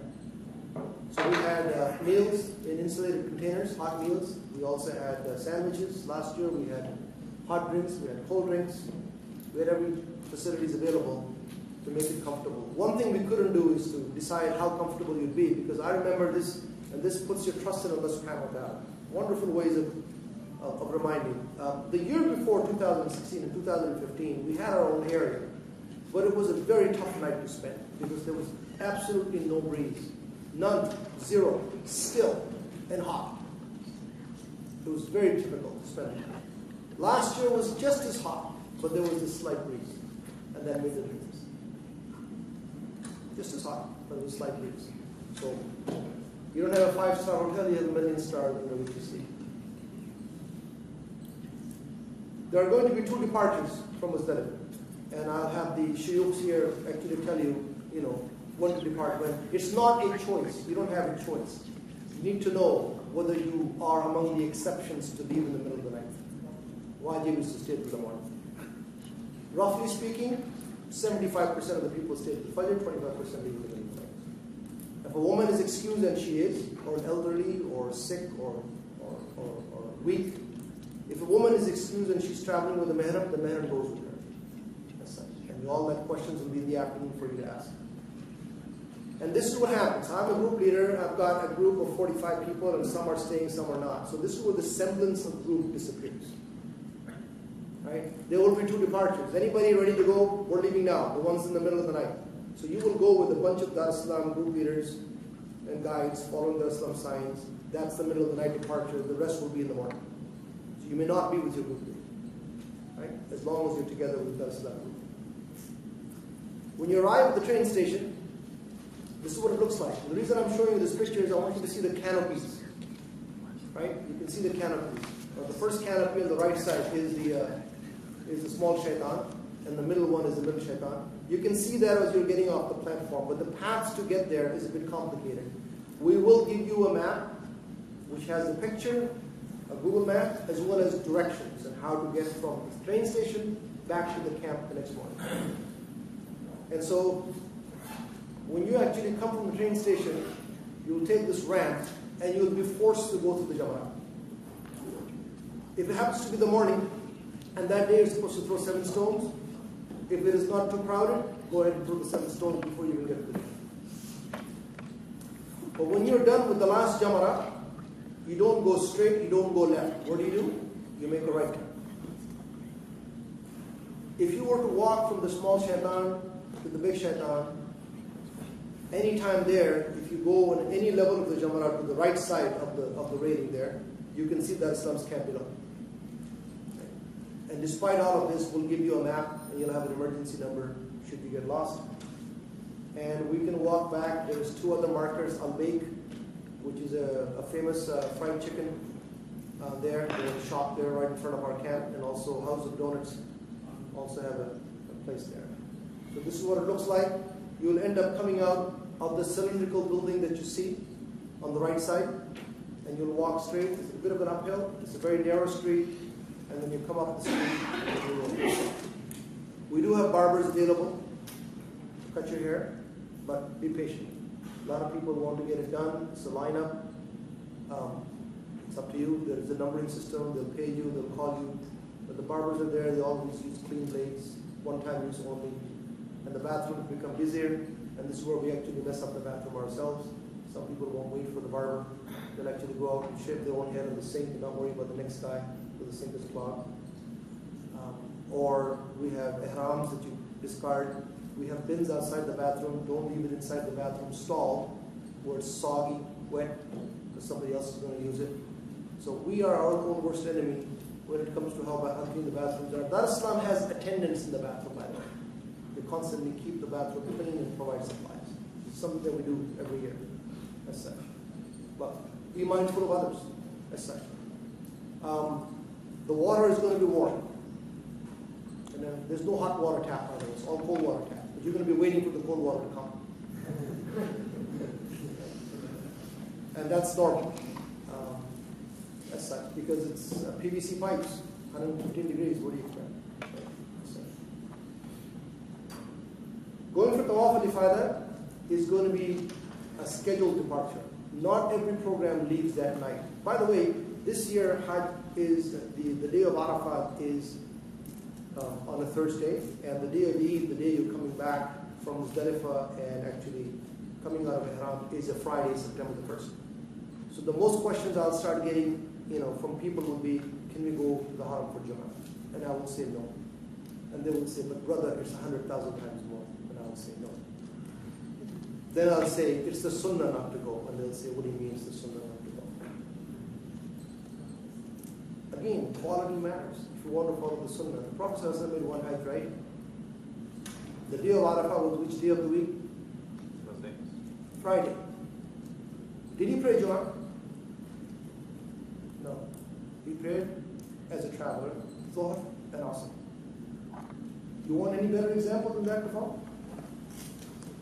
But brother, still there's 100,000. So those arguments go on. I'm just letting you know that. And then there are those who will say, okay, let's have an imam give the khutbah here. No. There is no khutbah when you're a traveler. Just Dhuhr and Asr.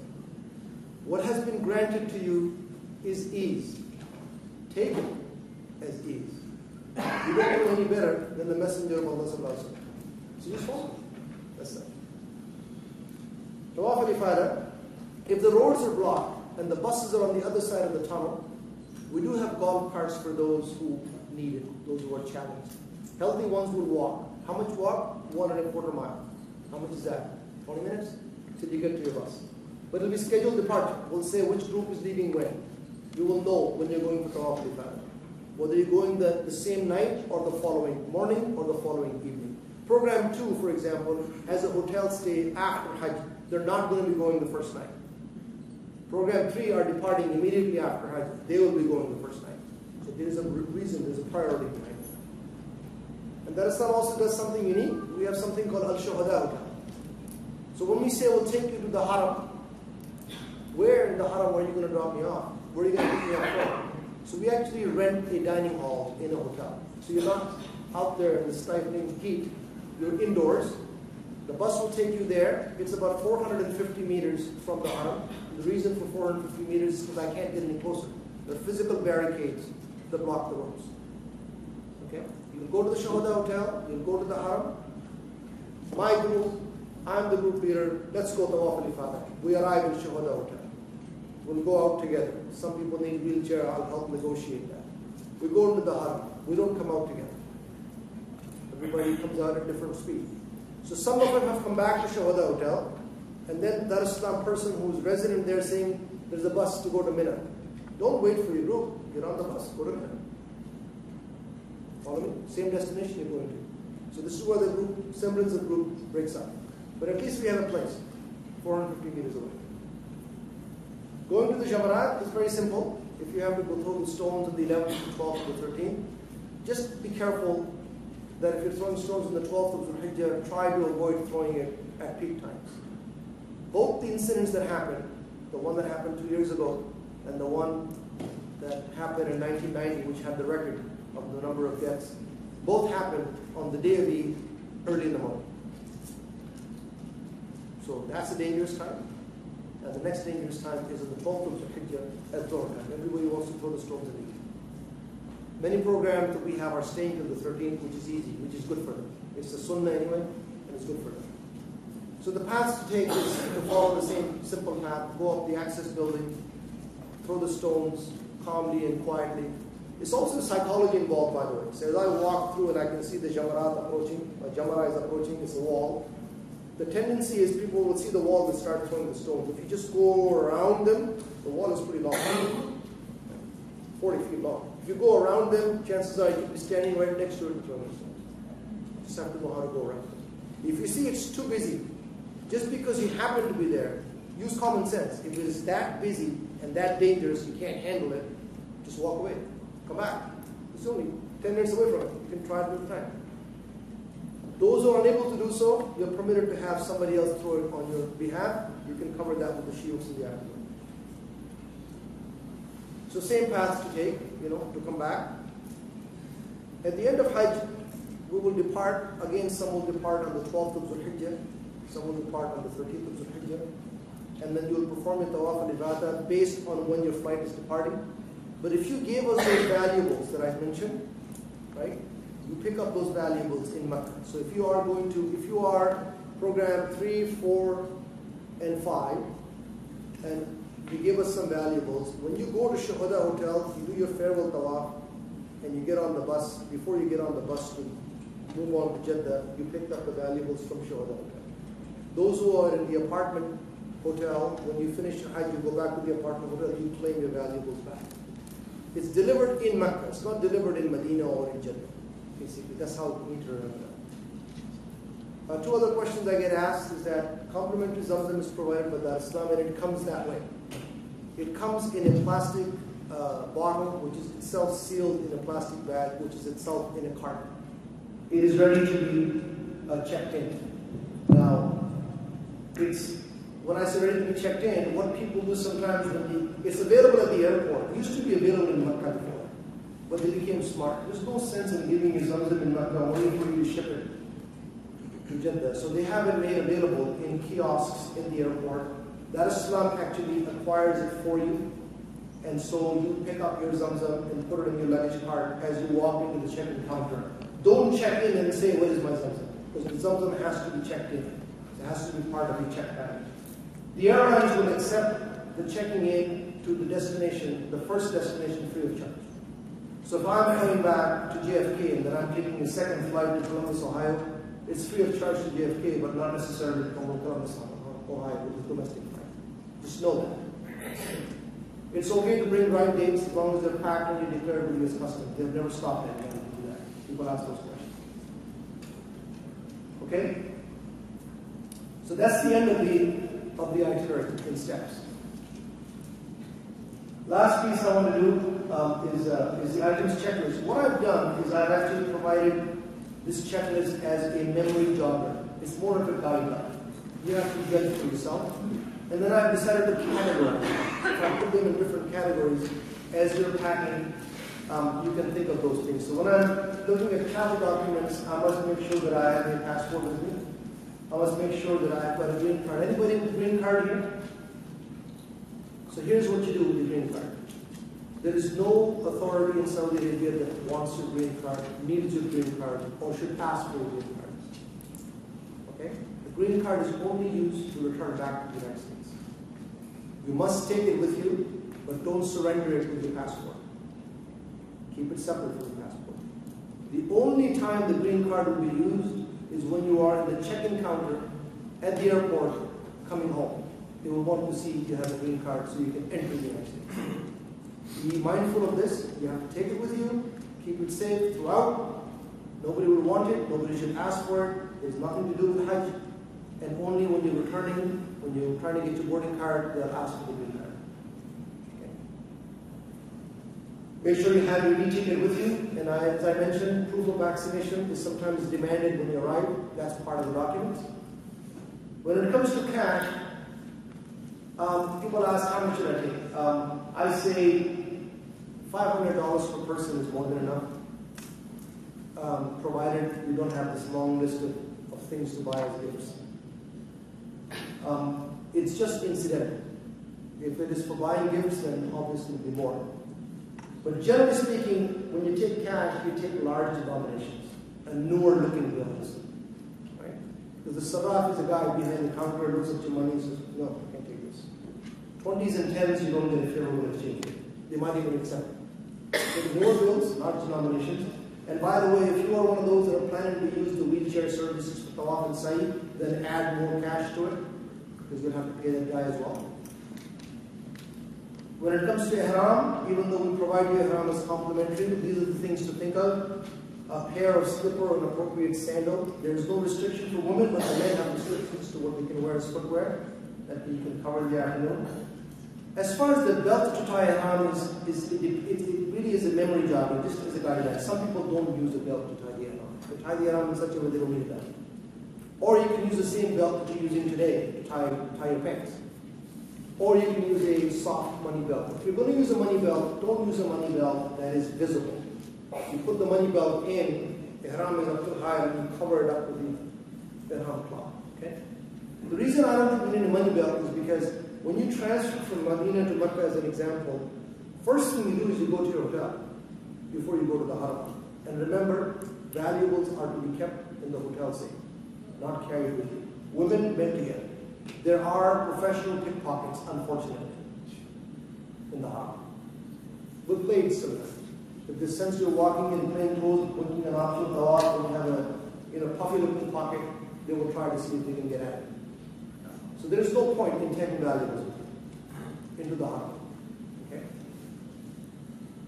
If you're going to Makkah first, program 3, anybody here? Great. So where should the ihram be? In the suitcase or in your hand carry? Because you're going to be getting into the state of ihram prior to landing. You will be entering into the state of ihram prior to landing. If you're going on Saudi Airlines, you change inside the plane in the prayer area they have in the aircraft.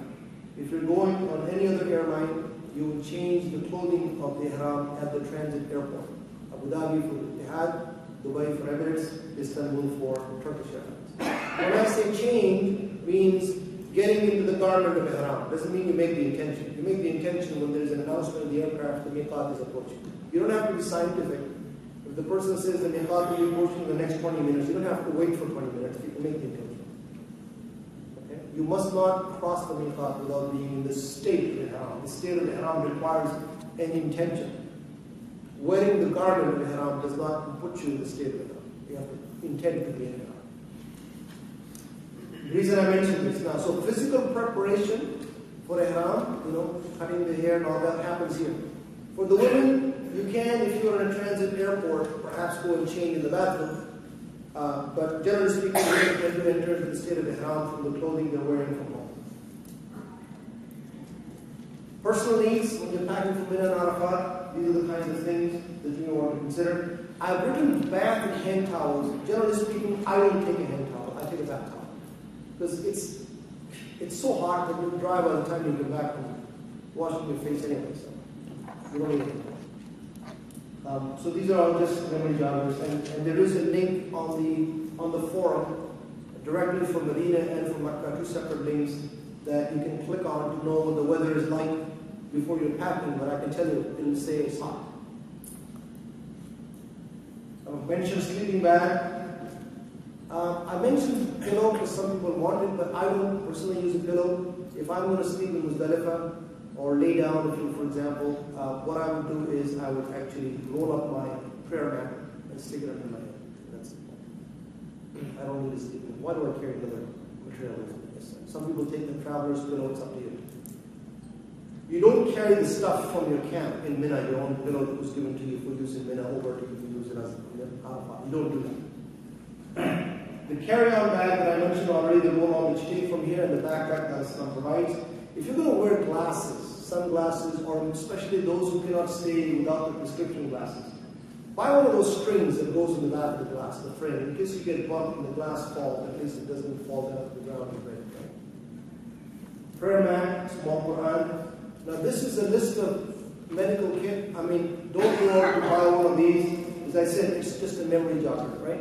I can tell you most of it is available in Saudi Arabia. It might be the same brand, but it's available. Gravol is not available in the United States, it's available in Canada, but it's meant for something for air sickness. If you're prone to it, your favorite aspirin, Tylenol, Advil, in case you've got headaches.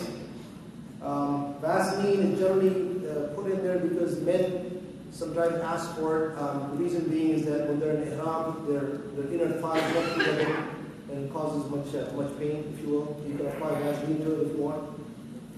A diarrhea medication, Imodium works. You can buy it over there or take it from here. I mentioned antibiotics, even though you can buy it over in the pharmacy over there. Don't need prescription. Just go up there and ask for it. You can say, I want Zithromax, the 3D or 5D, or I want amoxicillin, or I want, they'll give it to you. But there are those who are sensitive to certain types of antibiotics. Go ask your physician to prescribe the one that you like, broad base, and get it filled. Will you use it? I don't know. 8 out of 10 people do end up going through some sort of, Hajj gift, if you will, over there. So most physicians will tell you it's viral, it's not bacterial. My experience is that I don't wait. If I've got sore throat and I've got a runny nose, It may be viral, but manasik is 3 days away, 4 days away. Do I want to wait to find out this viral turns bacterial? Just start the end. That's what I end up doing. Now, I'm not saying you should do that. I'm just giving you what I do. Face mask available there as well, and I mentioned the rehydration. If you are one of those that take regular medicines for blood pressure or for high cholesterol and so forth, make sure you take sufficient quantity that lasts for the entire trip. Okay? Take one of those 7-day boxes. What I do is I take one of those Sunday to Saturday boxes, but I put in each one of them 2 or 3 days worth. It's good enough for me as one. And then I'll take one small one that I carry with me. So every day I'll take out my daily ones and it'll stay in my pocket, as an example, right? Or it'll stay in my backpack. But take sufficient quantity that you can, that you need. Seek advice from a physician for medical conditions. Anybody's taking insulin and you want to keep it in a cool place, speak to your group leader, will help you keep it cool in a minute, and also give you tips. Maybe you want to take a small ice pack with you that you can, keep it cool over there. If you're allergic to specific drugs, for example, or you have some medical conditions, make sure your group leader knows about it. We've had one or two instances where somebody sort of collapsed and we had no idea. And we couldn't speak for him because we didn't know what it was. So if you have either written down or let somebody know, they can tell the person. In terms of do's and don'ts, people ask me how much luggage do I take? Well, you're allowed 2 suitcases, 50 pounds each. But I also should tell you that your luggage is your punishment, so go ahead. 1 suitcase per person should be sufficient. And if you want to do shopping over there, bring 3 back, no problem. But travel light. Make copies of your passport and green card. And the reason you make copies of it is because you want to keep 1 copy at home, keep 1 copy with you in your suitcase away from the original. Because the passport is kept by them, even though we haven't lost any passport, but just in case. It's a good idea to have. That Islam issued ID card, always have it with you. Don't carry any audio video cassettes. Unnecessarily be stopped at customs and want to know what's in it. There's no need for that. When you're going in the manasik outside the designated area of the Islam, don't go by yourself. First of all, you don't need to go in the first place. You don't need to go to Jabal Rahman. You don't need to go to Masjid al-Nisa. All of the place of Arafat is a place of standing. People unnecessarily take the burden. They come back exhausted, and I see people are sleeping in the afternoon, and they should be actually making a move because they decided in the morning to go somewhere outside. Do not carry cash or valuables at all. Put it in the safety deposit. If you're sharing a room, there's a safety deposit in there. Understand what the code is, that everybody knows, and just share the safety deposit box. If I go in there and I cash $1,000 into reals, I will not carry that with me. I will carry 500 reals and 300 reals. The rest of the reals will also be in the safe. There's no point in carrying it.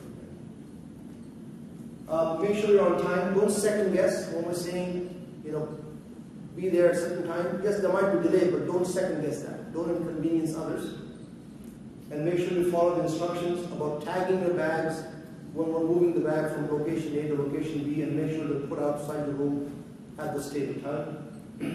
There are only 2 types of water you can drink. Zamzam and water. There's no third type. There's no tap water.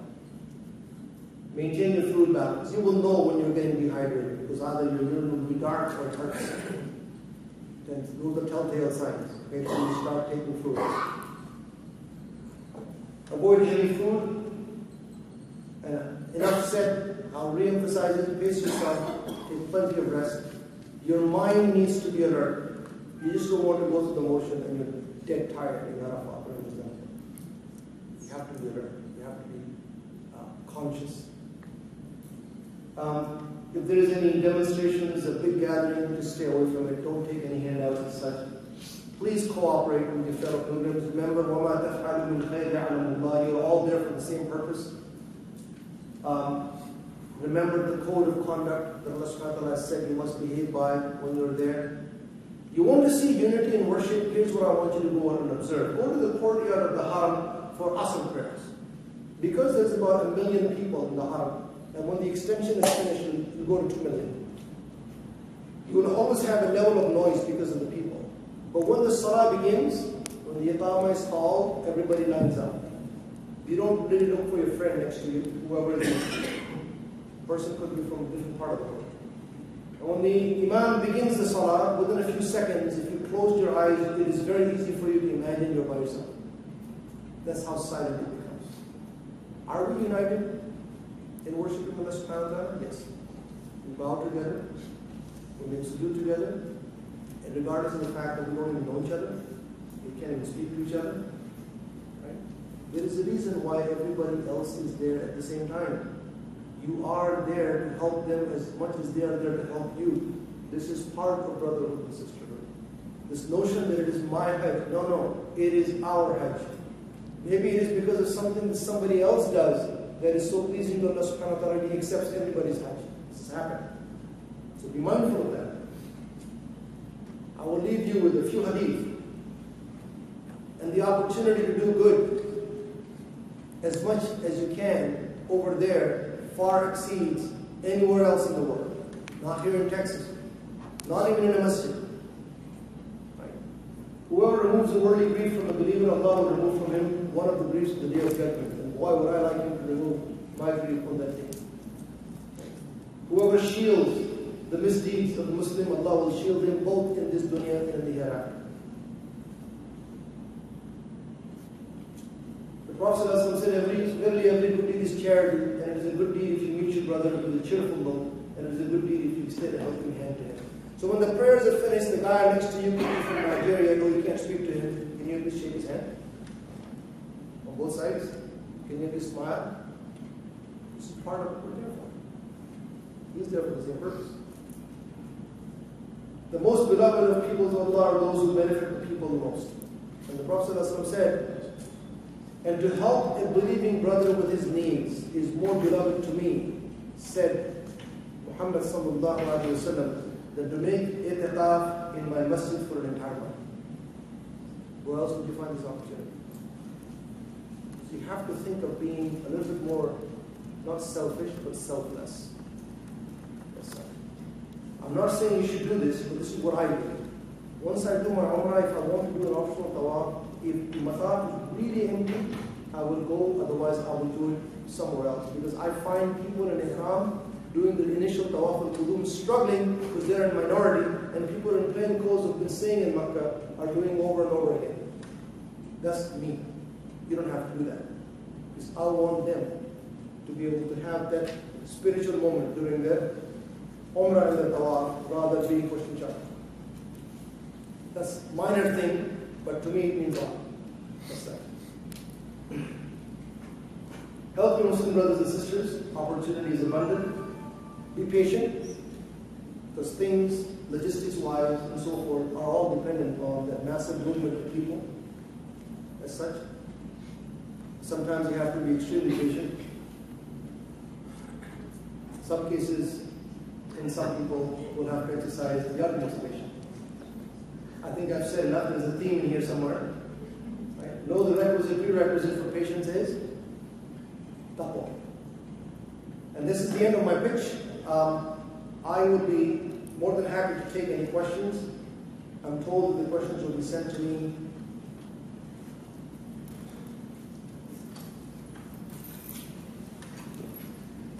Assalamu alaikum wa rahmatullahi wa barakatuh. Men will be wearing 2 pieces of ihram. My question is, what will the women be wearing? Again, I would encourage you to go to the forum. Women can wear whatever they want to wear. There's no particular piece of cloth they need to wear. You know, they can wear, as long as they are covered Islamically as they're supposed to be covered, they can wear whatever they want to wear. Plain clothes, that's good. I want to check with you if the sandals below are okay with ihram for men. I will leave that question to the shuyukh who will have the fiqh and the manasik later on about the type of shoes. Again, a religious question with respect to the women's issues, for example, and requiring wudu and so forth. I will leave that question to the shuyukhs to answer that. I'm here really to answer the administrative and logistics questions.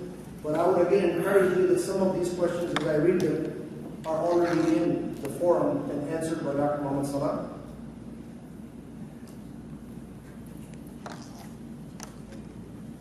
Again, example of shoes to be worn during Umrah and Hajj for both men and women. Let the shoes define that. Women, there are no restrictions, by the way. But the men, as to whether the heel or the cuneiform bone or both needs to be exposed, I leave that to them to define.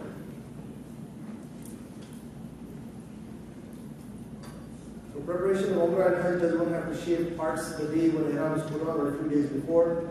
Again, the Shuyukh should answer properly. The Sunnah is to do it just as you're making the ghusl for Ihram, just the day of. Is it okay for men and women to wear a cap with an umbrella or an umbrella type cap? Again, if you're speaking of being in the state of Ihram, men cannot wear anything on their head. You can hold an umbrella, but you cannot wear anything on their head. Women have no restrictions. They wear straw hats, whatever they need to wear to shave. You can actually ask this question of the shields as well. How many minutes roughly one has to walk to the train, Arafat and other places, water and Manasik, just to give an idea? I would say if you leave your camp in Mina, the path that I showed you, to walk up the escalator and then up to the roof and then walk to the train station, I would say it'd be a good 25 minutes walk. Right? It's also, remember, some of them is upgrade, if you will. It's a grade going higher, so a graded walk. In Arafat, the issue in Arafat is not as much as walking from the train station or Muzdalifah to where Dar es Salaam is. The issue is when I'm departing from Arafat or Muzdalifah to the train station, I'm standing there for a long time. I have nowhere to sit. I just move a little bit and inching my way to the platform. There's a lot of standing. So there are people who have difficulty standing for a long time, or who otherwise use a stool for prayers. Take the stool with you. Just open it up, sit there, relax, and go on. There are lightweight stools that are available over there as well. Okay. Nothing else? You didn't send anything? Okay, well, Jazakumullah, thank you so much. Do you have any questions here? Yes, sir. So, for the walk too far down, is it necessary to be done? I think you said The Shuyukhs can answer you in more definitive term, but the most restrictive one says you must do it during the days of Hajj, which would mean up until the 13th. That's it. There are other views that says as long as you're there. But again, these are just different madhahib, if you will. So we tend to actually finish all of that before you depart.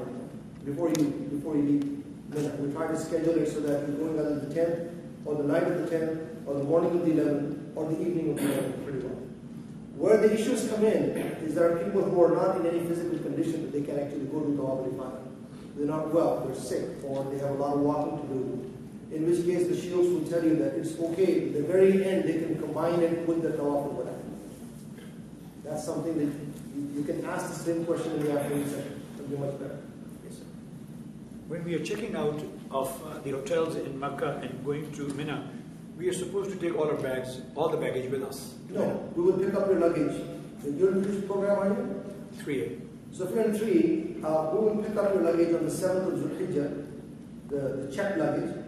You would have already packed for Mina, your roll-on bag and that backpack, your meds, your valuables are with you, and that checked luggage will be delivered to you in Medina. So you have to take an extra pair of clothes. So instead of maybe 3 sets of changing clothes, then you'll take a 4th set, right? Thank you. Yes, sir. But the valuables will be picked up as well as that. The valuables will be collected by us for the Manasik and returned to you right after Manasik, not in Medina. So as you finish your farewell tawaf, before you're heading to Jeddah, you'll pick up the valuables from Shawdal, inshallah. Yes, ma'am.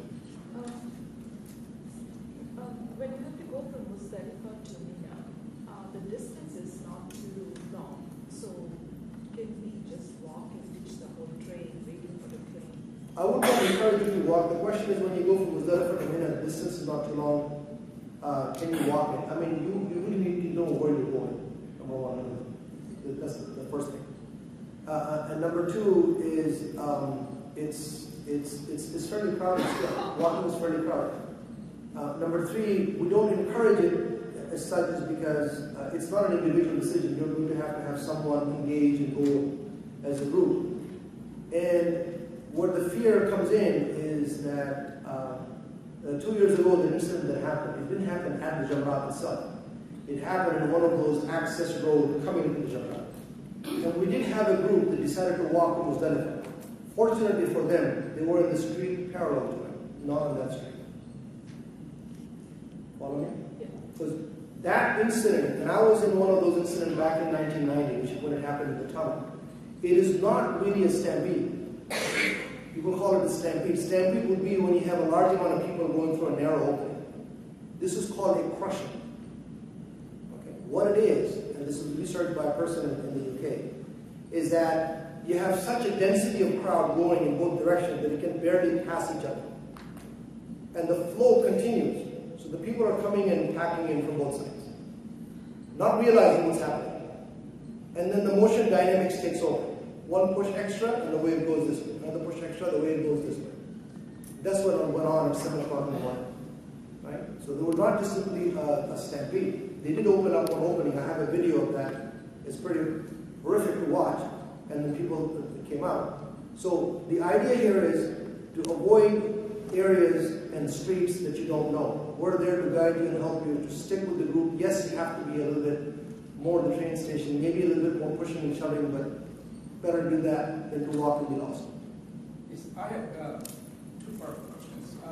So the group leaders you mentioned for 45 to 50 people, so the leader will be assigned from within the group, or is it by some? No, so that is not assigned person dedicated. So a group leader is assigned by Dar es Salaam dedicated to help and serve you. It is not a person from within the group, no. Okay, but very good. So the other part is will there be any time during the Hajj journey that there will be no Dar es Salaam representative with us, or there will be with us all along and for the entire process? That's a pretty broad question as to whether or not there will be a time during the entire journey that will be without the Dar es Salaam representative. Right. You may be flying from here without the Dar es Salaam representative in the plane, in the airport, but you'll definitely find them when you land over there. That's one example. But while you're in Saudi Arabia, you'll always have access to a Dar es Salaam person. Right? Your group leader will stay with you, but there will be others as well. You always have an emergency number in the back of your ID card to call, inshallah. Any other question? Yes, sir. What you have said or lecture today, do you have anything in writing so that I can get it and maybe more informed at home? The lecture, inshallah, is being recorded. Now, in writing, do you have anything in writing? The slides will be available, but I have nothing else in writing. I'm not so sure how to transcribe this thing. Okay. Perhaps that's why we have the recording. You can sort of watch it or watch parts of it. The New Jersey recording is far more extensive on the logistics. We also had a 40-minute session on medical advice by Dr. Maksudana, and that's with his slides as well. So you can watch that. It's a separate segment, medical advice by itself, so you don't have to go through the whole presentation to find out in the 3.5 hours where he is. So I would suggest that's the best way. We don't have anything in writing as transcribed now.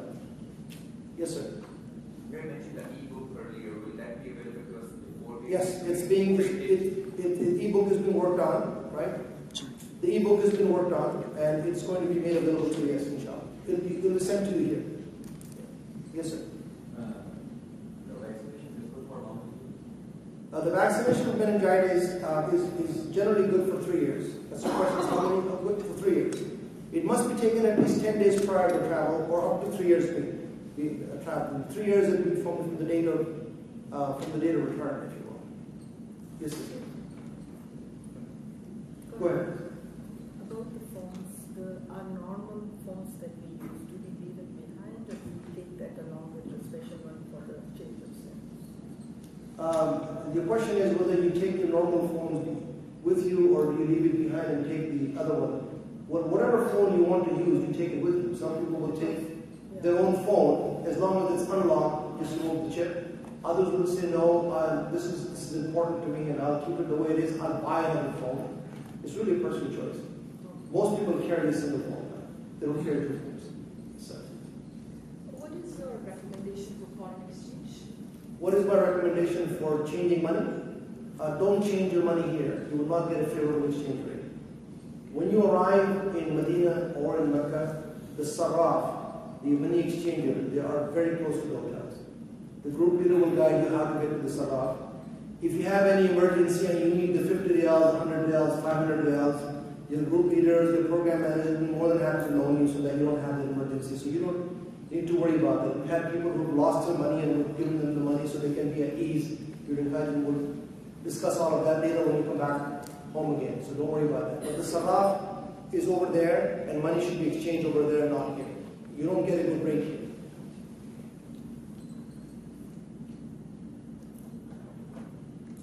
Yes, sir. So for group 4, we're going to move from Mecca to Jeddah. Are we going to meet at the Shuhada?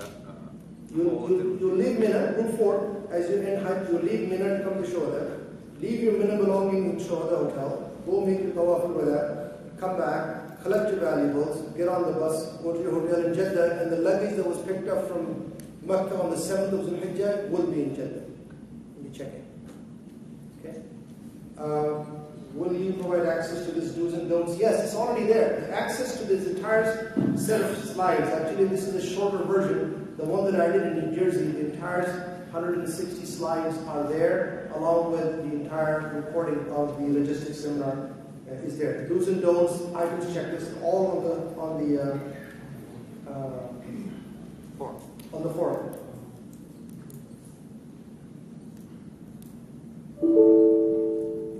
Yes, sir. Can you elaborate something about the stone collection? The collecting the stones from Muzdalifah is the question? Yeah. What people do is they tend to take those small water bottles and they put the stones in there, an empty one. They collect it in Muzdalifah. Once you arrive in Muzdalifah, the first thing you need to do is make wudu and pray Maghrib and Isha. That's the first thing. First thing is not collecting stones. First thing is praying Maghrib and Isha. Combine 3 rak'ah Maghrib followed by 2 rak'ah Isha, and then you can collect the stone in that bottle. Or some people will take a Ziploc bag with them and collect the stones in there. So from the ground or somewhere? Anywhere on the ground in Muzdalifah is fine. You can actually collect it even from Mina. It's okay to collect from Mina as well. I didn't hear that question.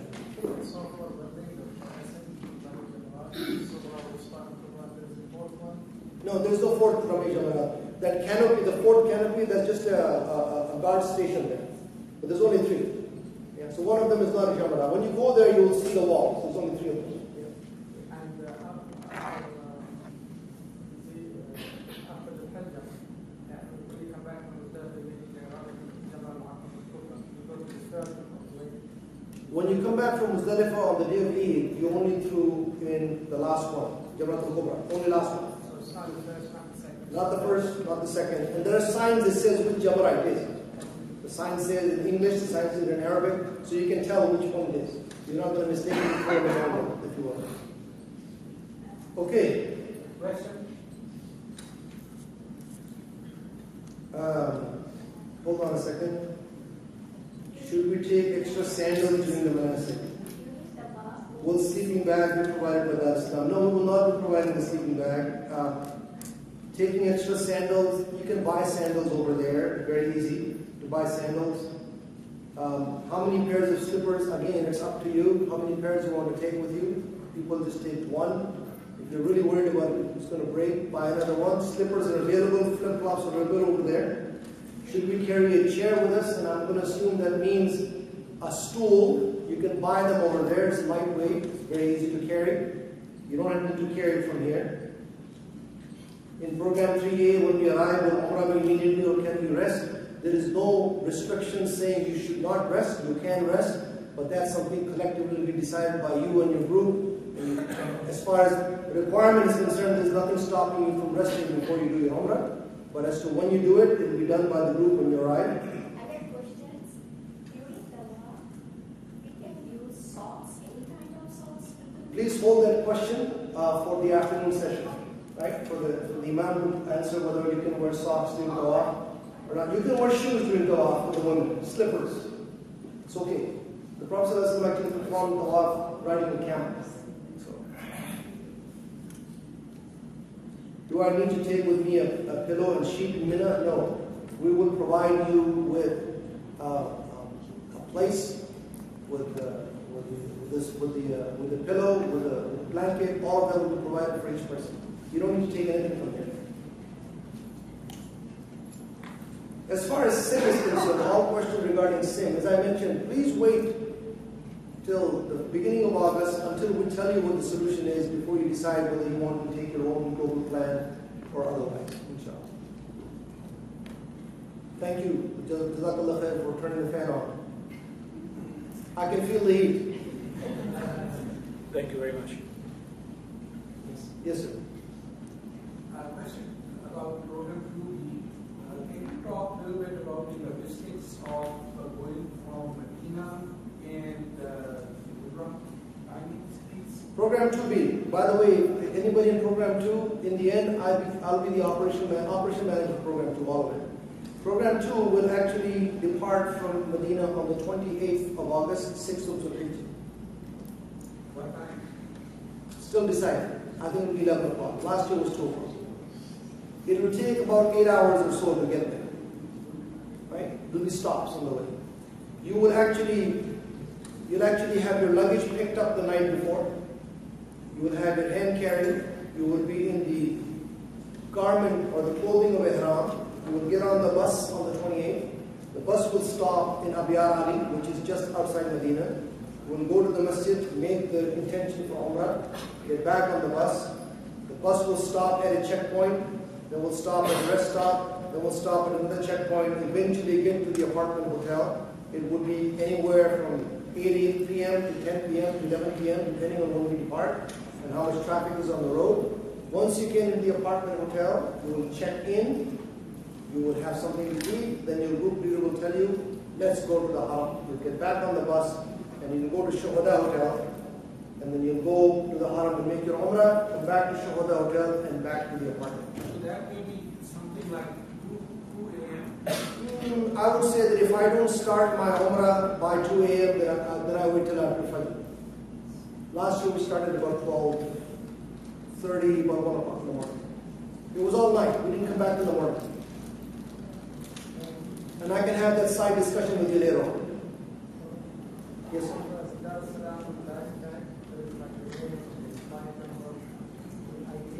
That's correct. No, we will actually affix a label on the tags. You will have your own personalized luggage tag. No, that place, the sample that you saw with the luggage tag and the name and the blanks, we will actually print it and put a label on it. Inshallah. Yes. Those of us in group 3A flying into Makkah, the Umrah is something we do on our own or with our group? Program 2A, 3A. No, the idea here is that when you arrive in Mecca on Program 3A, you'll be in Ihram. You will first check in, and the decision will be made at that time as to when to come downstairs in the lobby to go together. But as I mentioned, for those who are going for the first time, even if you go as a group, the group breaks up. So you at least know how to perform right here, in case you get lost, right? In case you get separated. So that will be the first time once we get to Makkah. You will first go and check in, and then you will decide when to go. If you're too exhausted, then you wouldn't go for Umrah right away and get some rest. If it's smack in the middle of the day, if it's 12 o'clock at noon, and I just arrived in Mecca, I would say I will go at night time. So I will take my rest, I'll have my dinner, and I'll go at 11 p.m. if I arrive in the daytime. Right? My flight landed in Jeddah at 4 o'clock in the morning. I'm in Mecca at 12. It's 115 degrees. I know I'm in Ihram. There's nothing wrong with me to go out and get some rest. As long as I don't use scented soap, that's why I always carry that soap with me. And I'm just going to go in the evening. Yes, sir.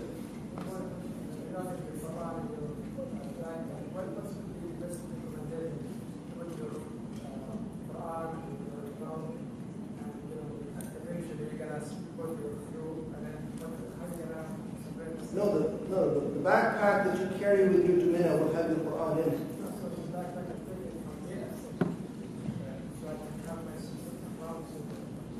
From JFK? No. We are going to give you a backpack insulated. Yes, yeah. Yes.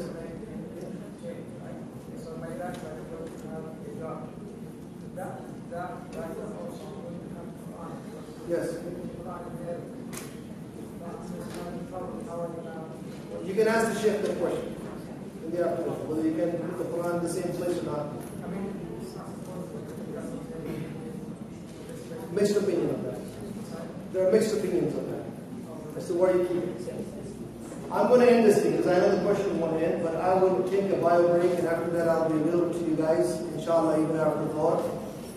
Even we have lunch here, I think, so I'll be available for any questions that you may have. But thank you so much for attending, even those who are online, and thank you for your patience. I would again urge you to go and join the forum. Many of the questions that I read have already been asked. And if not, please ask them. I will take my time in responding to them.